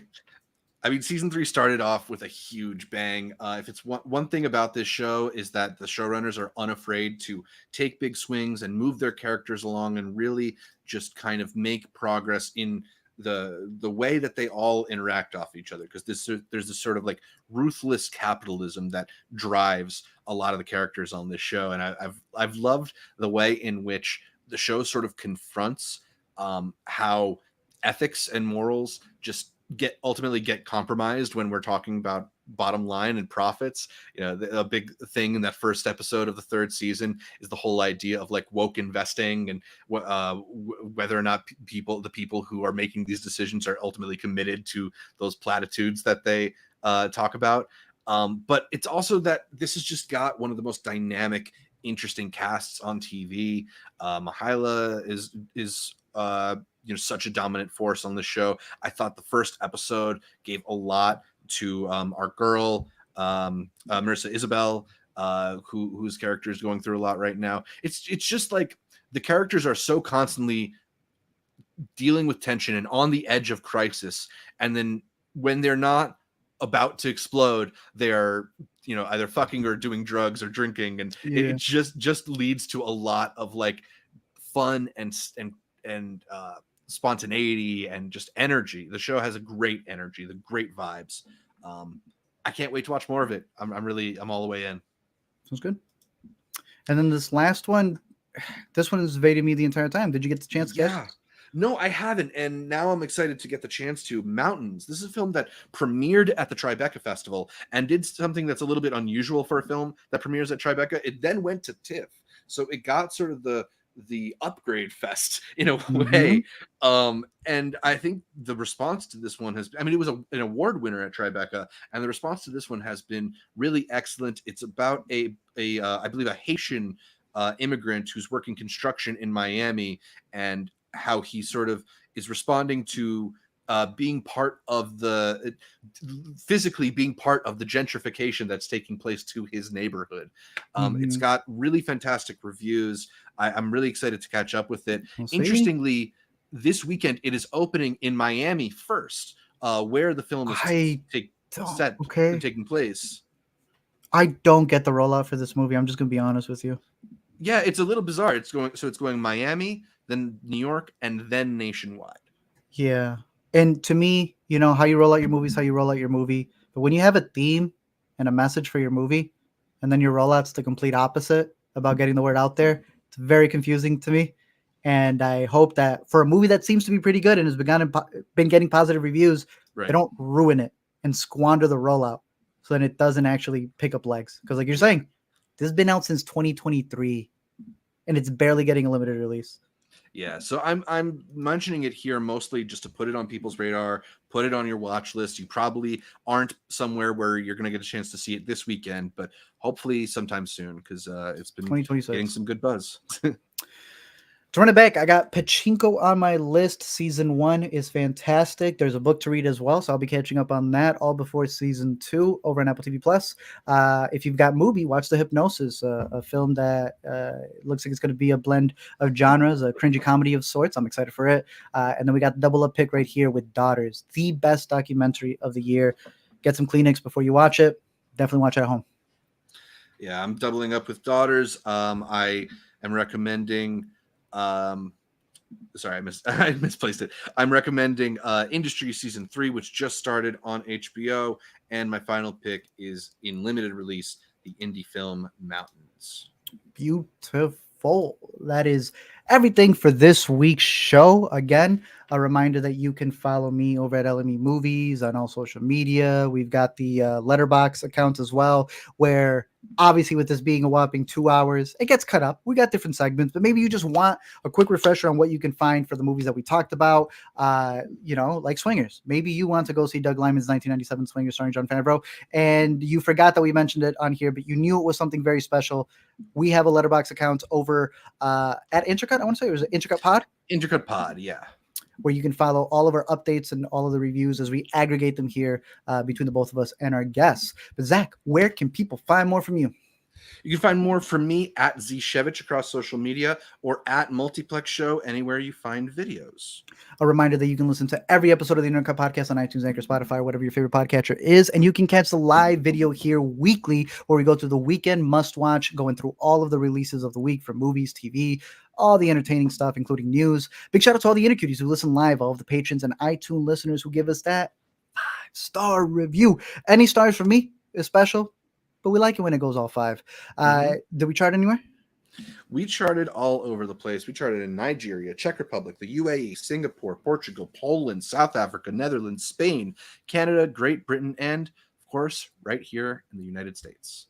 Fire. Don't forget to leave us a comment, drop a like, follow the socials over on Intercut Pod. And for all the Intercutie patrons and YouTube members, we will be live streaming the M. Night Shyamalan bracket. And like Zach had mentioned, in the coming weeks, we'll be doing another Patreon hangout for August, wrapping up the summer, maybe play some movie trivia with y'all. But until next time, keep watching movies. And we'll send you that popcorn bucket from Borderlands.